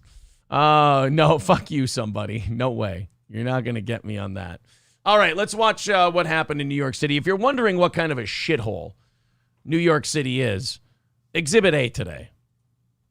Oh, first of all, that shit. Hurt. That hurt. He's going to be messed up from that. Oh! That pole's not moving. How many broken things are on him right now? 10. At least 10 broken probably things. A couple superficial cuts, stitches. Yeah. If you hit a foot or a hand, you're probably looking at about 40 broken bones. Yeah. Oh. So now that guy hits him. He's out. And watch this part. Oh, my God, man. Are you okay? He's going for the wall. Can I help out? Are you all right, man? That looked like shit. That looked like you got fucked up by that light pole. Oh, man, here, I'll call 911. I got my phone out. I'll take care of it for you, buddy. You just sit tight. You're going to be okay, all right? No, he just took his fucking wallet and ran off. Dude, that's so like look. Vultures. Look, here's another angle. Oh, you all right, man? You okay? Check his pockets. Oh, let me check your pockets, buddy. Let me see. You know what he's probably doing? He's looking for like an insurance card or like medical information. Oh, absolutely. Yeah. So he can tell him, if he's got any medical needs or he's allergic to any medicine. Yeah. The name, stuff like that. He's probably just trying to help. Yeah. It's not like he's going to run off as soon as he took his broken body. Like, if you get hit like that, you're not supposed to be moving. Yeah, no. So they flip him around and so this he can guy get in his other pockets. He flipped his body over so he could check his other pockets for shit to steal. This city just needs to be blown up and start over. Leveled, yeah. Going through his pockets and then taking a man who just took a shot off a car and a light. Oh, God! He broke every other new bone in his body that wasn't broken before. Look at that. Bam. So you just went through that, and now you got to go through this shit. Talk about insult to injury. Right? Oh, You know how much damage that caused? Just Hit that. the subscribe button, smash that like button, and click the bell to get notifications. What are you holding? You holding? Do you know how much damage it caused just for him to Yeah, I do. roll him like that? Oh, my God. Someone says, I'm hurt just watching that. Yeah. Trident points out, always look both ways when crossing the street. Right. Yeah. Right. He's trying to find out if that was his daddy.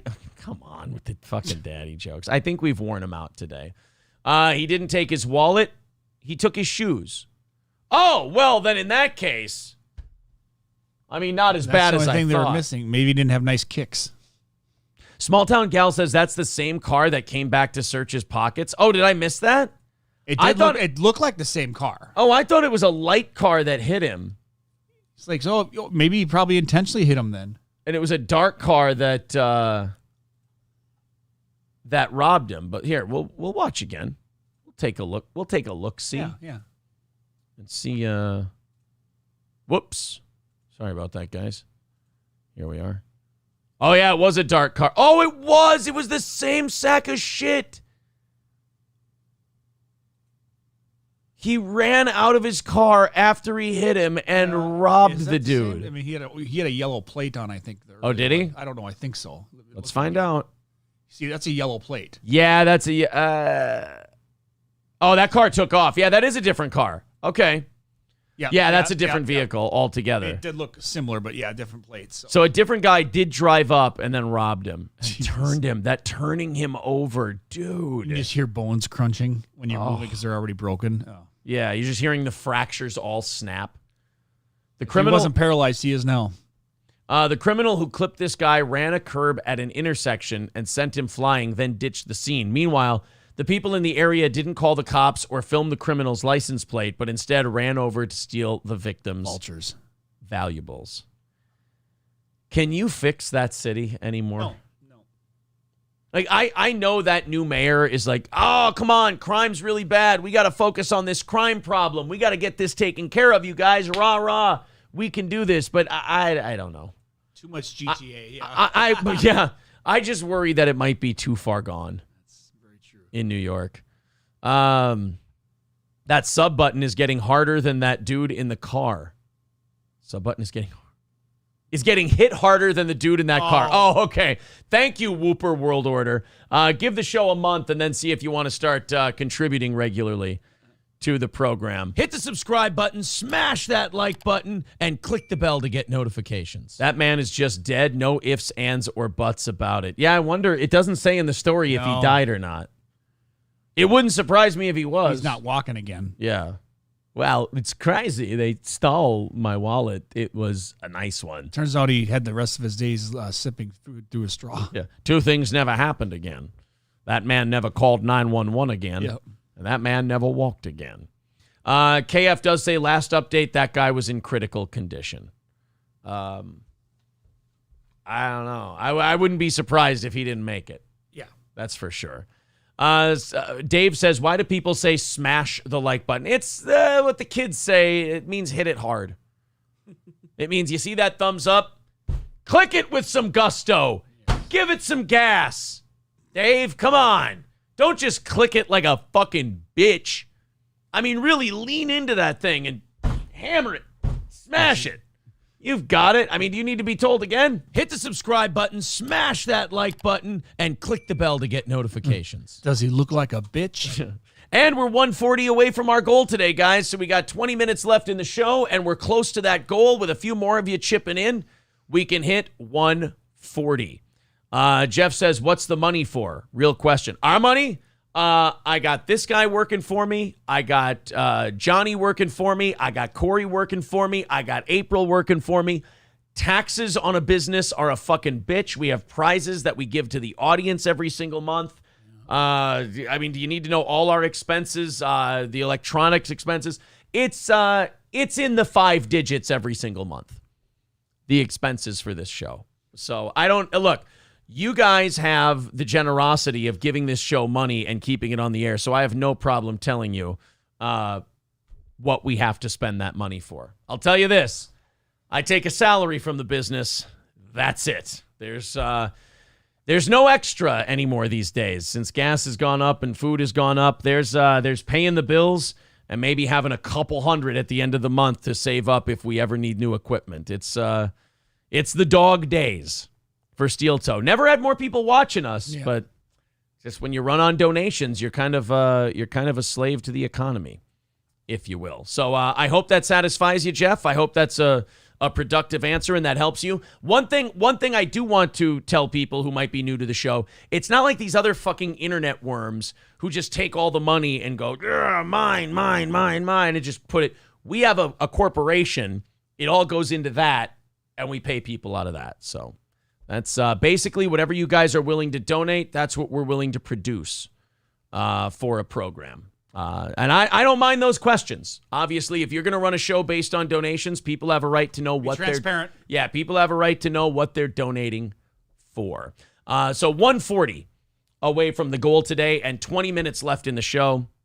That 140 will roll over into the next 3 morning shows if we don't hit it. PayPal link in the chat. Cordy says, don't forget all your golfing, Daddy. Yeah, like I pay myself a salary and I don't know. I just, look, on days we're not hitting the goal and stuff, I'll be honest, like the stuff from Gordy kind of bugs me because I get tense. You know, we're running a business here, that's all. Gordy says, don't forget all of your, or excuse me, Cowboy with a $20 super chat.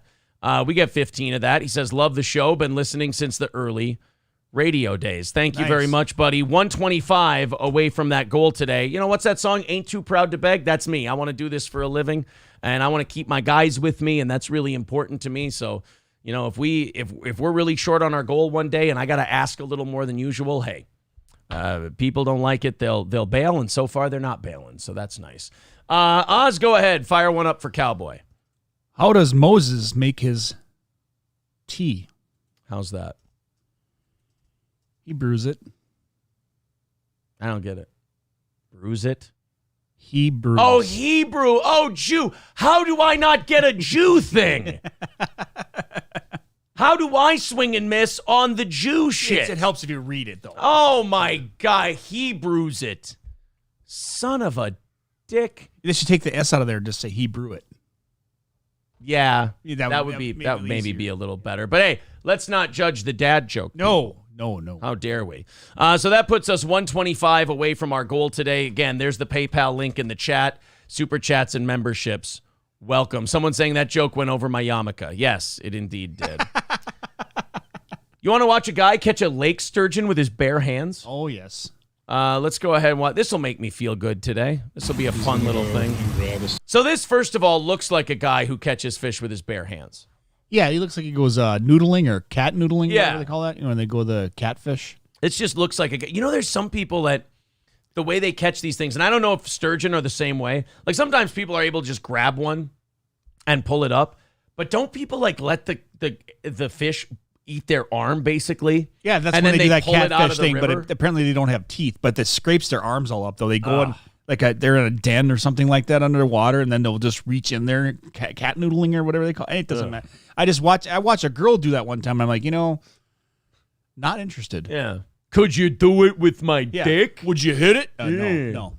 All right, let's watch this. There is some chick, like April and I watched her on YouTube once during the show. There's supposed to be like some cute chick who goes noodling, and she's supposed to be a massive. I think she's doing very well. Man catches massive sturgeon with his bare hands.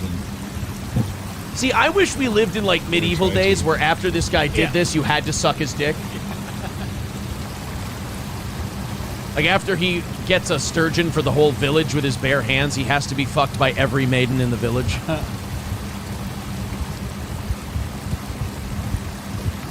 Look at this shit. Easy.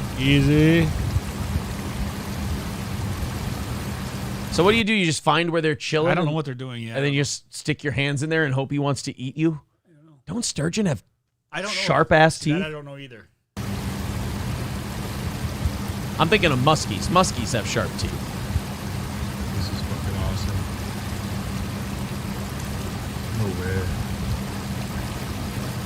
What the? Get the fuck. He grabbed it by his ass? Oh my god. Oh my god. Damn. Got bigger balls than I do. Do you know how much of a fucking animal you are to do something like that? He basically stuck his finger in this fish's asshole, grabbed it by the hips, made it his bitch, and pulled it out. Wow. Our sturgeon, you and I, neither of us are model fishermen. I don't know anything about fishing. But like, are sturgeon good? Can you eat them, or are they like muddy dog shit fish? I'm sure there's somebody in that chat can answer that. Look at that. Is that an eaten fish or is that a mountain fish? Big boy. Ooh, he wants out of there. Looks like it's pretty powerful the way he's hanging on to it. Do you throw him back or you Holy keep him? shit. You got to keep him, right? You just caught that with your hands, man. Saves you a lot of money on bait and whatnot.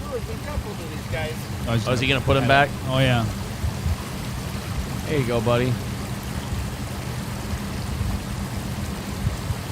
At least he can breathe again. Jesus, caught himself a dinosaur in those waters. Wow. Let's see what the chat knows about fishing with your bare hands.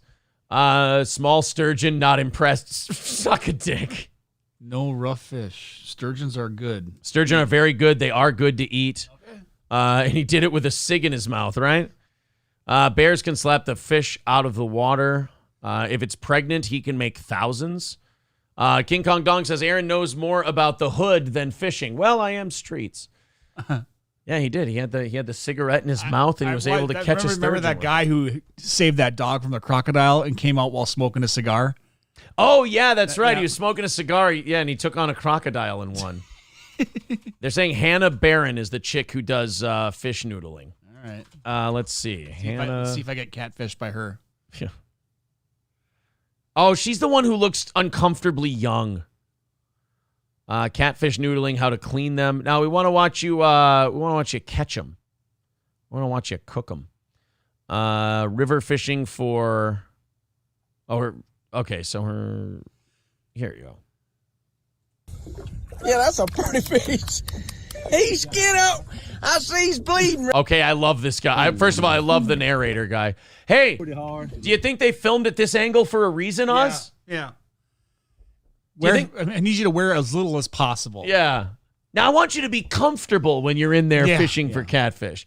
Do you think they know how to get clicks? Do you think if this guy was the head of the channel, do you think they'd get as many views? Yeah, exactly. I would. I mean, don't get me wrong. I would watch more of it. Sure. If it was a guy, hey man, you gonna catch some catfish, and some old looking fuck is down there fishing. I would watch that all day. This, in a weird way, almost makes me feel pervish. Watch it because I know why everyone else is watching it. Oh, is it? Did he get out of it, you reckon? You catch a catfish yet? Catfish? I thought I was supposed to be taking a shit. Did you just see his foot in his mouth? I mean, you know what? I think they stick anything they can find in those fish's mouth to get them up there. You want me to keep my foot in here? Till I get back in the hole. No, just put it in my asshole, honey. That's all right. Like I would. It's a pretty good hole here. We fishing with the legends now. We got the legends right here. Look up here, Jeff. That's the legend right there. Imagine you're a legend of catching catfish with your feet. He'd be proud. Yeah, I'm a legend in these parts. Oh, yeah? What is that? Are you a surgeon or anything? No, I stick my dirty athlete's foot in a northern's mouth, and then I pull a catfish's mouth, and then I pull it up with my leg. You know what, though? That would score you an 8 at Corky's. Yeah. Get you handy at the truck stop. Yeah. If you're catching catfish with your feet. Yeah. Oh, can you catch me with your fishy fingers, mister? I'd like you to take your catfish fingers and shove them deep in my love box if you could. I bet you the ironic part, I bet you this chick doesn't fuck anyone who goes near fishing. Like any of these type of guys. Yeah. Doesn't go for any of them. She's dating some like computer programmer. Yeah. All right, Mark. You still got one. You still got one. Yeah, that's me right there. But the fish is just right. He's running his hand up her leg like, oh, that's you right there. Sorry. You're all smooth like a fishy. Are you sure that ain't a catfish? Those are my tits, Jason. It looks like his arm's right across her. Right in front of the pole, I mean. Well, I mean, I ain't catching a fish, but something sure smells like it. I love that fishy smell. Yeah, I stepped on his head right there at one point. Jesus. I spread my toes out. So she said, what is she in a fucking Reba McEntire cover band? Yeah. Jesus.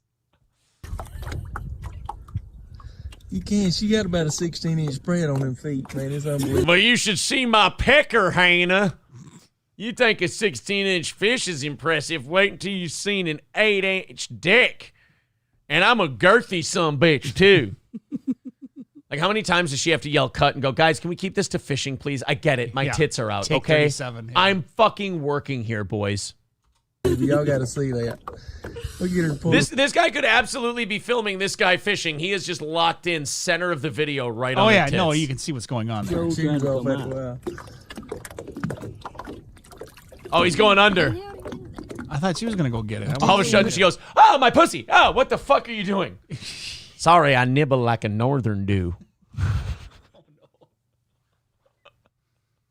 Sorry about that. I do that motorboat effect because it drove the women crazy in the Skinner days. They get ready to go, buddy. They tough, ain't they, Jeff? They get ready to go, they'll go. I think you got it. You got him?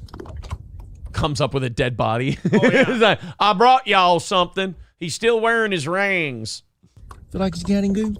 I can't tell. Killing me, boy. Ooh, them hurt. Sure can hold his breath a long time. Yeah. Oh, has he got one? I believe you got a fish, don't you? I got it. Pulls out his dick. Oh, yeah. But I just got 2 hands in the front of his mouth. He ain't no real big one. Yeah, well, I Grab his don't. tail. You grab him by the tail, good. Let's see what he looks like. He ain't really a big one, he says. I got him right this minute. I'm going to ease my hand on down and see what. God, they do this shit for fun. Well, you gonna get skin up though. Yeah, I don't imagine you gotta eat them sleep, things. But, hey, you got. Oh, you no, need I'm- something, well, no, you got catfish cut is supposed to hay be next good. week, you'll know why. You'll remember it.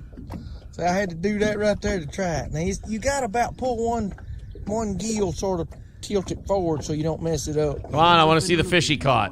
Oh, there we go. Holy shit! Look at him deep throating the guy's arm right now. Oh, that fish is a whore.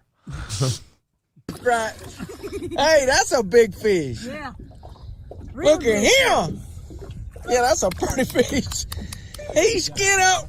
I see he's bleeding right there. We're going to be twins now. Jesus, these people. Wow. God bless them, man. I can't do it.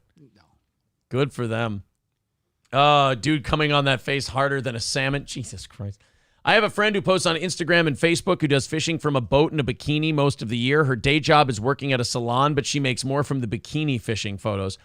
I believe it. Shocking. I believe it. Catfish is only good in cold water. Okay. All right, guys. 125 away from our goal, and we got about 9 minutes left in the program. 125 away from that goal. Let's see if we can knock it down. We've gotten close today. We surpassed it by $50 yesterday morning. And with 9 minutes left in the show, there's the PayPal link in the chat. If anyone's feeling generous, we can help knock out that last 125, and we can call it a successful show today. Otherwise, if we fall a little bit short, oh well, we will roll it into the next 3 morning shows, and hopefully it still ends up being a solid week for Steel Toe. But right now, 125 away. In about 5 minutes, we're going to do that Beggy hype train thing that we do in order to hit that goal and break even for the day. Buddy Travis says, jump on it, jump on it. Hey, all we need, 12 people chipping in $10? Feel confident. Go into that PayPal, throw in $10, and assume 12 of your friends are going to have your back, and we're going to knock this thing out. There's the PayPal link in the chat. Hundreds of you here. Let's pick out 10 or 12, and let's finish this thing off for the day. Nude beach carnage when an elderly man shoots dead a flasher who masturbated in front of a naked woman. I mean, it is a nude beach, so what are the odds of that happening? We can do this one, and then we'll fire off the hype train and see if we can hit that $125 goal and knock this out. Everybody I've ever talked to that has gone to a nude beach says 95% of the people that you see there, you do not want to see nude. You know, I've always heard about nude beaches that like there's good-looking people there, and the good-looking ones keep their clothes on. Smart. Yeah, that's what I've always heard, is that the nude ones are just like, not everyone who's comfortable with their body should be, put it that way. Right. And not everyone who should be comfortable with their body is. Yeah. So there's kind of this. It just reminds you of that scene in a Euro Trip when she decides to go to the nude beach and it's all dudes. I mean, that's That's not an inaccurate representation. No. I don't think. Lady? A suspected flasher was allegedly shot dead by a nudist with a rifle. Holy fuck. Okay, wait a minute. If it's a nude beach, where the fuck was he hiding the rifle? Yeah, up in a treetop somewhere, on a rooftop, sniping. I hid this uncomfortable rifle up my ass. After pleasuring himself in front of a naked woman on a naturist beach. The 46-year-old was shot dead on Saturday morning, July 23rd, in France, following a fight with a 76-year-old male. The victim had been insulting and threatening beachgoers before masturbating in front of a woman. That's 76 and students still get it up? No. The 46-year-old was jerking off. The 76-year-old had it and took shot him off. Okay. Yeah. All right. That's what it was. Wow. But I mean, you're insulting people, you're making a scene, and then you're going to pull it out and start jerking off? I mean, if anything, if you're going to start jerking off, you got to be nothing but the nicest, sweetest guy in the world. So you need some manners, yeah. Yeah. I mean, be nice if you're going to gross people out. Now he was be nice or pay the price. He was shot at least 3 times, including once in the chest, after arguing with the elderly nudist. Despite paramedics' best attempts, French police said the 46-year-old man was declared dead on the spot. Police cycling nearby, believed to have heard the gunshots, rushed to the scene before closing the beach to visitors. Approximately 100 guests were on the beach at the time, which was promptly roped off so that forensic work could be done. I mean, he's probably going to jail for it, but I'm sure everybody on the beach thanks him. Mm-hmm. I mean, nobody wants a guy pulling his dick out and just beating off right in the middle of their time to. The French. Exactly. Fish says that's a fucking power play. Yeah, don't make a power play if there's another guy there willing to one up your power play by shooting you dead. All right, everybody, we got about 3-4 minutes left in regulation here. If we hit that $110 goal or $125 goal, we do an extra half hour of overtime. Otherwise, we've got bigger goals for the next few mornings. Let's see if we can make it. It is Hype Train time. This is where we shamelessly beg for your money to try and hit that goal. If we've done a good show for you today, you feel like chipping in, please do. Otherwise, we fall a little short. We go into the red a little bit and hopefully make it up the rest of the week. Like tonight, we got a bit of a rough one. We're starting $95 behind for the evening show. It's the last evening show where we'll have a goal, though, so fingers crossed. And we're 125 away from our goal today. Let's see if we can end this thing upbeat and get this thing going.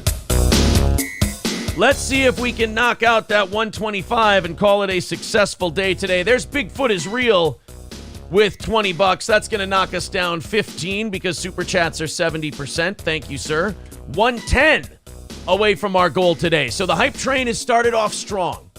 Buddy with $20 in the PayPal. So we're at 90 for the goal today. Thank you guys very much. We're getting there. Let's see if we can do something other than VIPs just coming and bailing us out. A few more $20 drops or a couple handfuls of $10 drops or just a few new members. And we'll be able to knock this thing out. You got this, guys. Couple minutes left in today's show or a half hour of overtime if we can get through this $90 here. You can do it. Thank you guys so much for being supportive of this show. I know we have a big staff.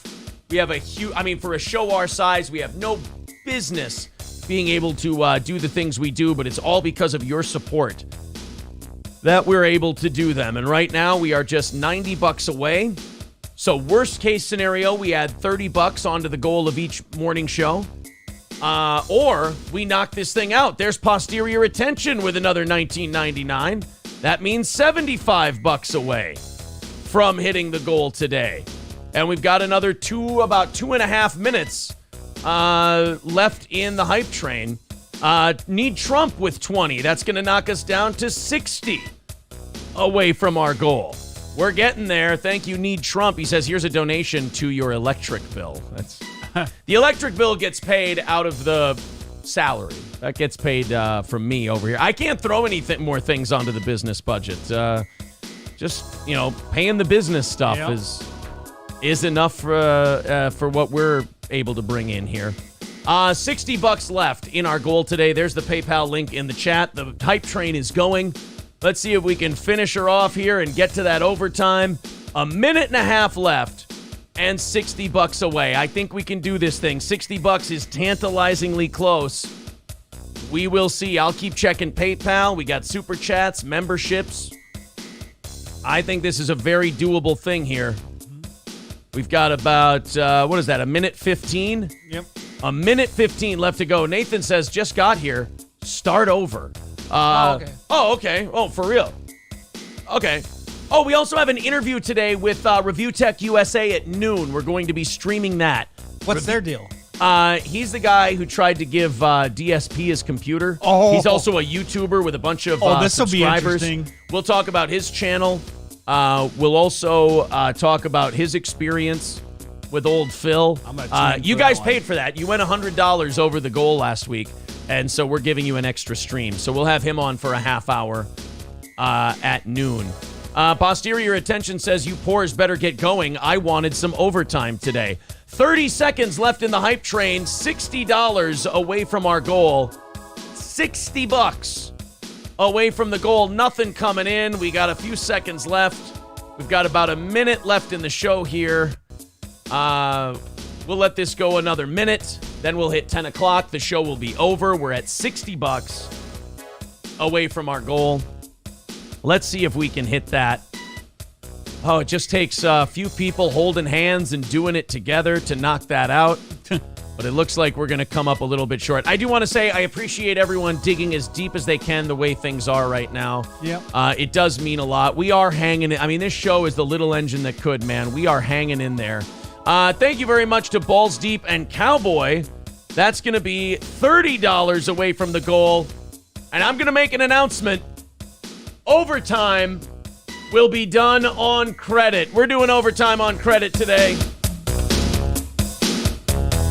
We are not going to sit here and bust your guys' balls over $30. I think you guys are going to come up with that $30 in that extra half hour, and we'll call it overtime. So there you go. Hulkamasha Baby says, give me 2 minutes. I'll donate the rest. Don't shut off the show. Hey, we always say when we get inside of $50 of our goal, we'll do the overtime on credit. This audience is the most generous audience. Yeah, this show is the most generous audience out there. There's Cole. He says, I'm done for the week. Throwing in $10, and we are 20 away from the goal today. No problem. There we go. So only $20 away. You guys will knock that out in no time. We got a lot of stuff we can talk about here in the overtime. I'd also like to get down some rabbit holes. Oh, okay. I wouldn't mind a good rabbit hole or two to go down. I mean, we got your food reviewer guy, report of the week. He's or whatever got a it is. few new videos up. I like that guy. He's creepy as fuck. I don't mind that. We got some. Oh, we were going to Rube Waddell. We were going to watch that Rube Waddell thing that somebody sent to me. Oh, God. We might want to watch the newest Ryan Long video. Okay. How to get rich with Nancy Pelosi's husband. Oh, no. Oh, boy. KF says, Review Bro is a good dude. I don't know, man. He gives me the fucking creeps, but maybe he is a good dude. Matthew with $30. Thank you, buddy. There we go. It is over. We have hit our goal and surpassed it by $10, and I'm going to cheat and throw that extra $10 to the evening show tonight because we're at $85 over under for yesterday. So I'm going to throw that over to the evening show instead of tomorrow's morning show, if that's all right with you guys. Thank you very much. And remember, this show runs on donations. And sure, it's annoying listening to us ask you for money in the last 5 minutes of the show. But also, anything we ever go over, we end up, transitioning it or moving it over to the next show. We don't just pocket it. Maurice wanted to get back in. He's upset that he can't listen or can't engage in the chat anymore because he was being a dick. Oh. What did he say? Did I hurt your? Hey, Four Eyes, did I hurt your feelings? Hypocrite. No, you didn't hurt my feelings. You were just being a dick while we were having fun. Like, and if someone's in the chat being a dick while we're going through the chat and chilling with our audience, then we're gonna just kind of get you out of the way. It's not that you hurt our feelings, Maurice. It's that you clearly don't like the show, and I'm just helping you out. I'm just moving you out of the way so you can get away from the show you don't like, and we're good. Is that all right?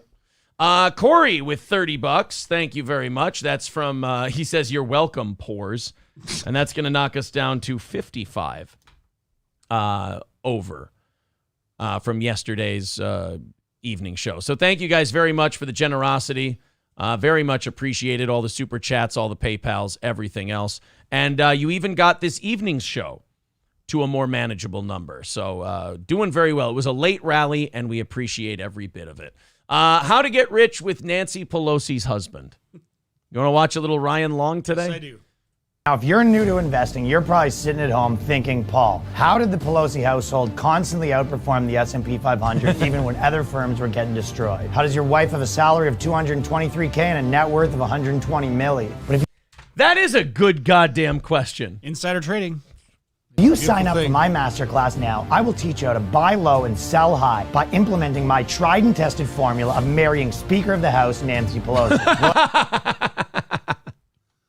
God, that's a rough looking woman. But here's my question. Okay, I know that Congress people can trade on the information they get at their hearings and stuff, and that would be illegal if any of us did it. Yep. But what about her husband? Her husband shouldn't be allowed to do that. She tells him, though. Right. Yeah. But if she tells him, then that's insider trading. Isn't it? Or is that not? Unless her spouse is allowed to, too. Well, I guess if you're a spouse, you can't testify against your spouse. Yeah. So if the only evidence you have that he's doing insider trading is he got information from his spouse and she won't testify against him. Yeah. I guess by proxy, yeah, you as the spouse get to do insider trading as well. Wow. I mean, you're worth $135 million and you make a couple $100,000 a year. And honestly, I think the people like AOC who are like, I don't make that much money and I don't do that trading stuff. I think you're stupid. Yeah. If you don't do it. No, if you look at like a lot of the presidents who what their net worth was before they were president and then afterwards, it's all from that insider crap. Well, and former presidents get speaking fees and books and shit like that. Oh no. Okay, I got some shitty news here for you guys. What? Johnny just texted me and said, hate to bug you, but I'm probably not going to be able to stream. Have to go to urgent care.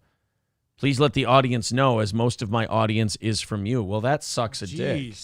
All right. Shit. Are you okay? Get better. Well, we ended today on a great note, and everyone was really supportive and awesome. It's a shitty blow to get. Yeah, I hope I hope Johnny's all right. You know, when you have MS and you have stuff like that, stuff flares up, and hopefully it's just that, and he'll be okay. All right, now we got to get back to a funny note now with all the get rich with Nancy Pelosi's husband thing. Sorry, guys. Other chumps are looking at fundamentals. I'm looking at fun bags. Nancy. Oh, gross. No, Ryan, why?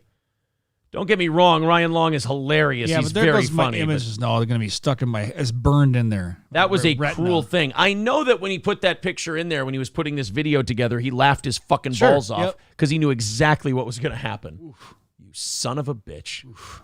Bundling them for that sweet, sweet info. Some of these charlatans will tell you to focus on value and not timing the market, while completely ignoring the value of marrying Speaker of the House Nancy Pelosi. Let's take NVIDIA, for example. This graph could look daunting to some, but investing in NVIDIA can be as simple as waiting for your wife, Speaker of the House Nancy Pelosi, to tell you a bill's going to pass, making them immensely profitable, and that's my personal green light that it's time to buy. Yeah, that's the newest one he did. That's the most obvious one. Just before the House and Senate voted on a bill to give NVIDIA a shitload of money, he bought a shitload of NVIDIA stock. Shocking. And I think he's made like $300,000 on it so far. He's made more than almost double her yearly salary. Yep. Their investors are out there looking at charts and graphs when they should be looking at their wife, Speaker of the House Nancy Pelosi's classified document. Finance school is not going to teach you how to buy an option to purchase 25,000 shares of Microsoft less than 2 weeks before the Army announced a $22 billion contract to buy. Oh, yeah, that would be why. So the stocks are really going to go up. What a piece of shit. Yeah, so she knows all of that stuff is going to happen and just throws it to the husband. Augmented reality headsets, but my masterclass will. And once you've made your money, I'll also teach you how to have your wife, Speaker of the House Nancy Pelosi, deny. No, Absolutely not. Good girl, Nance. It's a ride or die right there. Some of you might be thinking, yuck, I could never, she's gross. And while it is true that I could never. A lot of people are saying, I could never, she's gross. Would you for $130 million? Yes. Yeah, of course you would. And she's going to die soon. Yeah.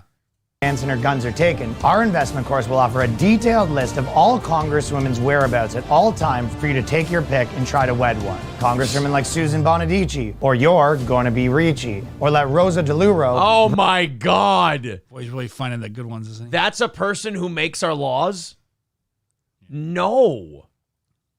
How am I supposed to marry her? I don't know what she identifies as. Bring her the info. Virginia Fox. Ah! What the hell's What going the on? fuck happened to your eye? Over here. Hey. Psst. What? I'm looking right at you. You're not. This is very rude. Holy crap. Fox. Hey, politics isn't for hot people. It's for people who want to get filthy friggin' rich. Kat Kamak. Tell me there's not a lot of inside info inside that body. Eddie Jones. That and cellulite. Yeah, but most of it's made of meatloaf and chili. Yeah. And meatloaf chili. Ooh, idea. Meatloaf. It's just kind of beef chili, isn't it? Johnson. All right, okay, this is not great, but I promise you there's some doable ones. Marcy Kaptur. You couldn't for 100 million. That's not helping. None of these are doable, Ryan. You couldn't, that's not going to work for 100 million? Listen, if you're fine with underperforming the market, just turn it off right now or you can forget we even spoke. Nanette Berrigan. You could get inside. Yes. Okay. That for some inside info between me and you, right? Yes, Lauren that for Boebert. some inside info. Hey, there's Lauren Boebert. Although we do recommend Democrat Congresswomen, the media goes a little easier on them. Got in a little Dewey situation a little while back, and Nance took care of that too. The bottom bitch. There's lots of snake oil salesmen out there like Warren Buffett trying to give you what they call traditional investment advice. Warren Buffett says invest in what you know and nothing more. With our methods of marrying Speaker of the House Nancy Pelosi or someone similar, what you know will now include inside info affecting companies' profits. He's doing a good job. He's awesome, man. He's very funny. Warren says when you buy a stock, plan to hold it forever. Well, we plan to hold stocks till your wife, Speaker of the House Nancy Pelosi, has information that will negatively affect the company. Trading stocks with my formula is like going to the casino and the dealer is Speaker of the House Nancy Pelosi and you're married to her. And there's no congressional oversight. The question is, how bad do you want to get rich? Listen, before you go get rich using my patent... All right, that was Manscaped good. down. Well, if I use Manscaped again, I will use Ryan Long's promo code. I like to support those. Yeah. That. Oh my God, Lacey Ann with a $50 super sticker. My goodness. Lacey, unbelievable. Thank you very much. Well, we're starting the evening show just $20 behind our behind Monday. So you guys have almost completely made up for last night's evening show. Remarkable. Thank you guys. Appreciate it. How many? Oh, wow. So Maurice has a shitload of names and he keeps coming back with them? Okay. Pissy Eyes. Pissy Eyes, if I donate a wheelchair to the handy cripple. Oh, wow. He's not taking this well. Maurice, what's wrong? Maurice. Now you're just right. All right, here's the thing. The next one that Maurice writes in with, that's going to be his name forever. Oh. And we're going to see if Maurice sticks to it and he's cool. Because he's a big fan. Okay. And he really wants to be on a part of this show. He just realizes that he fucked up a little bit and now he's being very bitter and angry about it. So right, let's see where this goes. Let's see if Maurice can behave himself. Well, White Power Hour probably had to go. That's fair enough. Yeah. All right. Let's let Maurice come back in. See if he behaves himself. King Kong Dong says, Mr. Imholt, is the prize show tomorrow evening? Yes, the prize show is tomorrow evening. If you're a member or a VIP, you are automatically entered in a $100 drawing. Yeah. So if you want to become a member now, tomorrow night, you get a chance to win $100. Also, if you become a member during the prize show, that counts as well. Why You Mad Bro says, I win. Leave it. Leave him. Leave him. Leave Maurice in. I want Maurice in. He's learned his lesson. I love how he says, I win. We're letting you back into our show and you win? Tell yourself whatever you need to do. I believe you win would be you leaving and telling us to go fuck ourselves, but you begged and begged and begged to come back, and then we took you back. Sorry, buddy. Winning. If that's winning to you, cool. He says, just love the hypocrisy. I mean, do you? Because it's not really hypocrisy if I do it. You see, I'm a dictator. I'm in charge. If I wipe people out just for looking at me funny, it's not really hypocrisy. Because I get to make the rules as I go. It's really fun. You should try it. Start your own show, and then you get to make all the rules, and then really jealous people in the chat get to bitch at you for it. Said as soon as you mention trolls, you lose. I never lose, because I run this bitch. Aaron, will you take a dead Nazi shot on next Saturday? I mean, I prefer mine alive, but what? No, not at all. Did you want to do one for for Lacey Ann, who threw in $50 to us, which is incredibly generous? This girl said she recognized me from the vegetarian club. Oh, yeah? Yeah. But I've never met her before. Ew. Lemmy says, as soon as you mention inevitable things on the internet, you lose. What a fucking chode. I know, like, trolls who don't do well have these little rules so they can mask and cope with the fact that they're not doing well. And it is fun to watch. Like, we just played with Maurice until he created 10 new names. And we just puppeteered him. And we went, all right, let him back. And he's like, oh, I'm back now. I won. And we're like, son, you're still on the puppet strings. You're still like this.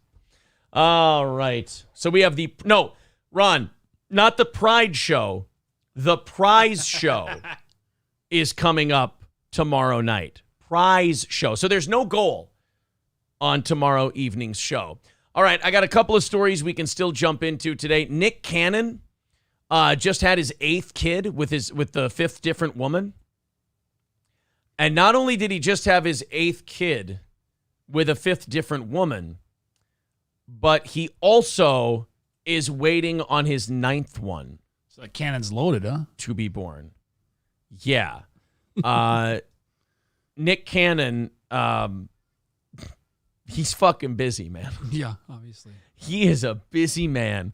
8 kids, looking at number 9, and I think the 9th one is from one of the same women. So he has wait a minute. Repeat customer? I don't know if he has. I think he has a repeat customer with Mariah Carey. Oh. But I think that might be his only repeat. Wow. TV host Nick Cannon has become a dad for the 8th time, just weeks after he joked that he was helping to fight the underpopulation crisis by fathering 9 children with 5 different women. The 41-year-old welcomed his 8th child, a baby son named Legendary Love.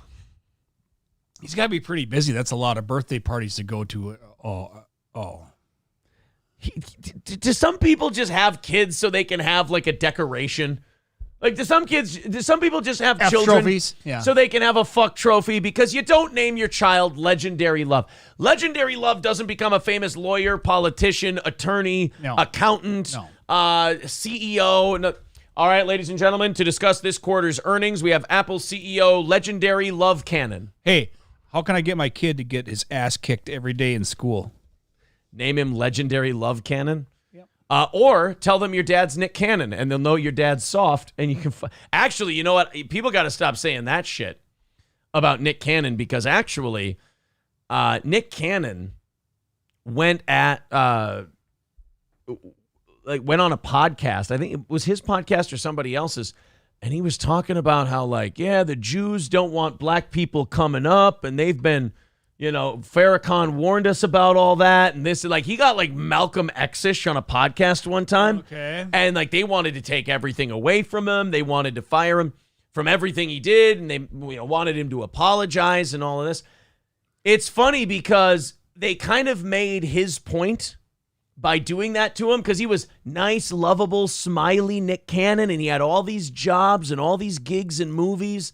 And then all of a sudden he says one thing where he's like, oh, all they want you to do is smile and be nice, but the minute you want to be yourself, oh, all these Jews and all these people in Hollywood, they want to kick you. Okay. And then they start going after him. It's like, well, yeah. I mean, you did kind of start that yourself. I mean, and then it's kind of like the Gary Oldman deal, where Gary Oldman said something about how, like, he goes, I don't know why the Jews are so offended about the stereotype that they run Hollywood.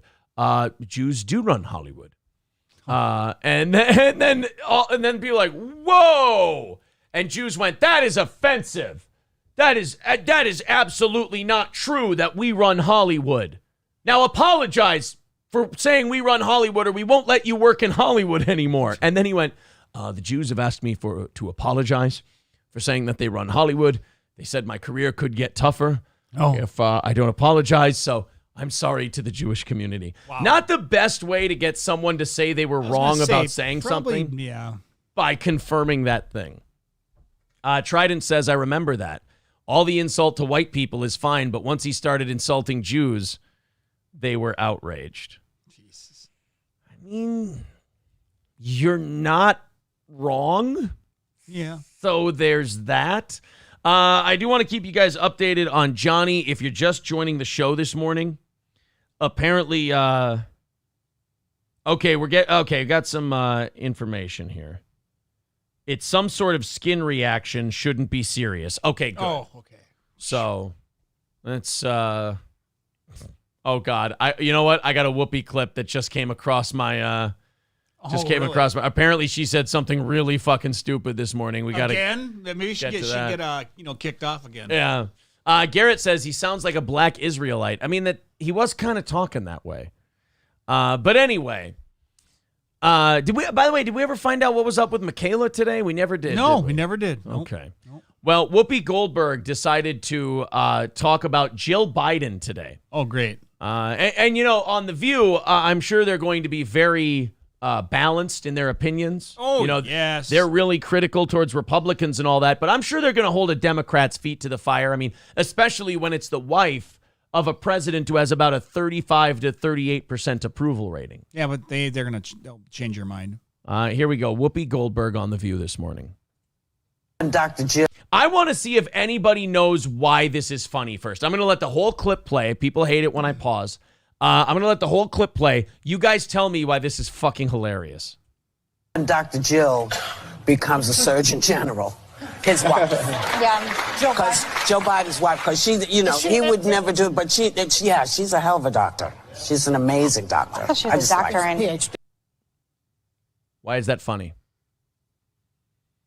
That she become the Surgeon General, the head of basically health policy in the United States. I don't know. Why is it funny that she said that? I want to see if anyone in the chat gets it. We're going to play the rest of the clip, and they'll tell you why. I had to pause it because they were about to give it away. Okay. Kurt nails it. She has a doctorate in education. Oh, okay. She has an education doctorate. She's a bachelor's in education. She's not a medical doctor. So Whoopi Goldberg's like, she should be the Surgeon General. Does it ever alarm people that these are the people on TV giving you information and they don't know what the fuck they're talking about? But they talk about it with the ultimate authority. Wow. She should be the Surgeon General. She would be a great Surgeon General. You're like, why? Well, because she's such a great doctor. Whoopi, she has a PhD in education. Well, then maybe she can be the Surgeon General of Education. Oh, Whoopi. General. His wife. Yeah. Now this guy their guest has to be uncomfortable because he's like, you stupid fuck. Yeah. No, that's not how this works. That's how their audience is too. The audience clap. She's a hell of a doctor. She's an amazing doctor. She's a doctor and PhD. Yeah. I could be wrong. Maybe I thought she was. I think so. She's a teacher, but She's a teacher, but tomato, cutting someone open to operate on their kidneys or teaching them their times tables.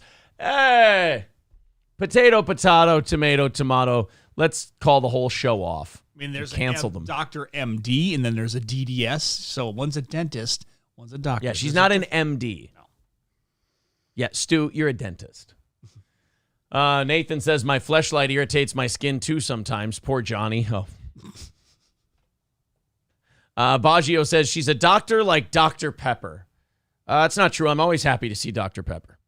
MK Ultra says, you mean like Ben Carson becoming the Secretary of Housing? That is a little weird, isn't it? I don't know why Ben Carson would be the Secretary of Housing. I don't know what qualifications she had.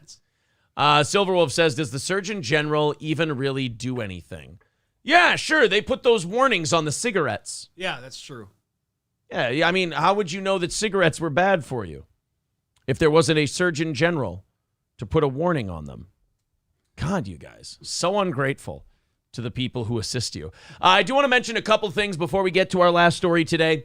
Review Tech USA is going to be on this channel at noon today, so be sure to tune into that. Check it out. Watch him. He'll be talking about not only stuff that goes on his channel, but his story of offering DSP a computer when DSP was desperately begging for a computer, and then DSP turning it down and saying, I don't want that computer. It's too old, even though it's 3 years newer than mine, and I want my audience to give me money for it.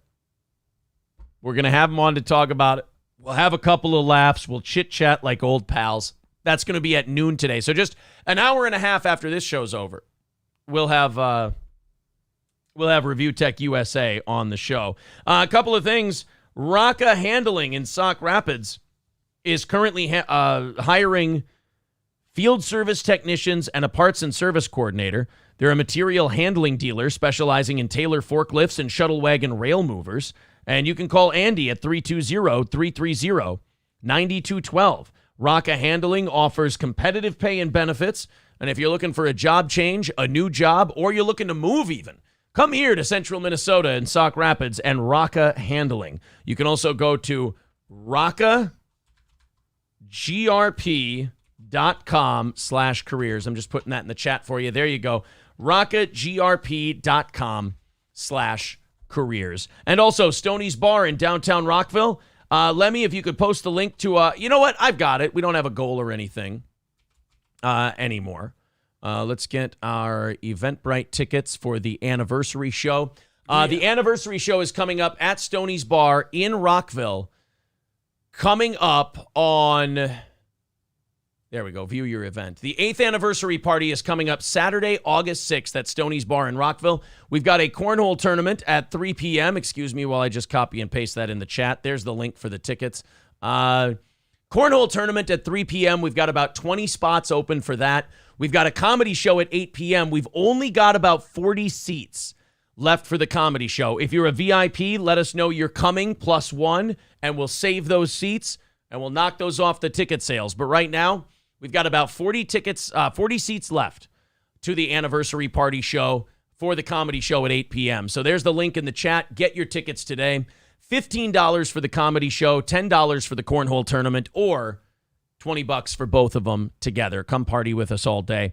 Now, the cornhole tournament, it's going to be second place gets their money back, and first place wins $300 if the tournament's full. So there you are. The Stoney's Bar in Rockville on Saturday, August 6th. Click that link in the chat and get your tickets today. Raz of Chaz says, have Michaela post it. Oh, wait. I tell you, I don't know what happened with Michaela today. Maybe when she was doing the crosstalk and you brought it up, she probably got mad about that. Did I, though? Like, did I get real heavy about any? I don't think you got heavy. You just said, well, why don't you do this while we're doing this or something like that. Yeah. That might have been what set her off, but that's just a guess. I don't really know what happened with Michaela today, but she wanted her wrench gone. She wanted, I think her and Balls Deep were having a feud. Yeah, sounds like she could take one Balls Deep. Silverwolf says, come on, Michaela. Do your job. Oh, wait. Rough. You guys, I'm glad that you guys are being very sensitive about it. Yes. That's the important part, is that you guys seem to be very compassionate. That's a good way to put it, yeah. About what she's going through. Full Frontal with Samantha Bee has been canceled by TBS after 7 seasons as Warner Brothers Discovery cuts back on original shows. First of all, a lot of people are going to say, Samantha Bee's still alive, and Samantha Bee had a show, and Samantha Bee's show is still on? News to me. No idea. I had no clue. So she's getting, her show's getting canceled. Do you know how little audience you have to have your low-budget talk show canceled by TBS? TBS doesn't even have enough programming to stay on the air 24 hours. They got to like replay movies throughout the day. Yeah. And times are tough. And you're losing your show? I'll show you her set. And I'll show you how much money they were clearly sinking into Full Frontal with Samantha Bee. Full Frontal abortion? Jesus. That sounded like the fact that popped up. Yeah. Full Frontal with Samantha Bee. What was that, talk show? Hi, welcome. That's the set. A green screen with a projection thing on it. So like, none of this is real. She's in front of a green screen right now. Okay. Doing this show, and they had to cancel it because it was costing them too much money. It's like a bad version of Tosh 2.0. Or Tosh.0. Yeah. Tosh 2.0 is when they reboot it in 20 years. That's good. When he's 70 years old. So that show got canceled from TBS because, gall darn it, it was just too expensive to keep it around. Let's see. Whooper World Order says, give me the wrench instead. Carlos says they need more space for Friends and Big Bang Theory reruns. Oh. Someone says, didn't Michaela freak out 2 months ago? Look, Michaela has freakouts from time to time. She's a woman. It happens. You know, what are you going to do? She's a broad. And these broads just start, lipping off every once in a while. All right, guys, thank you very much for the super late rally and hitting our goal and getting us to overtime. That is awesome. Thanks a ton. I appreciate it. And also, when it comes to tonight, you guys have knocked that down to a very reasonable number. So we appreciate that as well. Check out all the videos we have up. We clipped out our trashing Geno Bisconte yesterday. We clipped that out. We've got a new DSP video about him doubling down on the racism stuff. And of course, we got Review Tech USA coming on at noon today. So that's going to be very exciting. All right, Oz, thank you very much. Thank you. Appreciate all the help. To the rest of you, thank you for your generosity and keeping this show going. We hope you were entertained. And I'll be talking to you again in an hour and a half. See you then.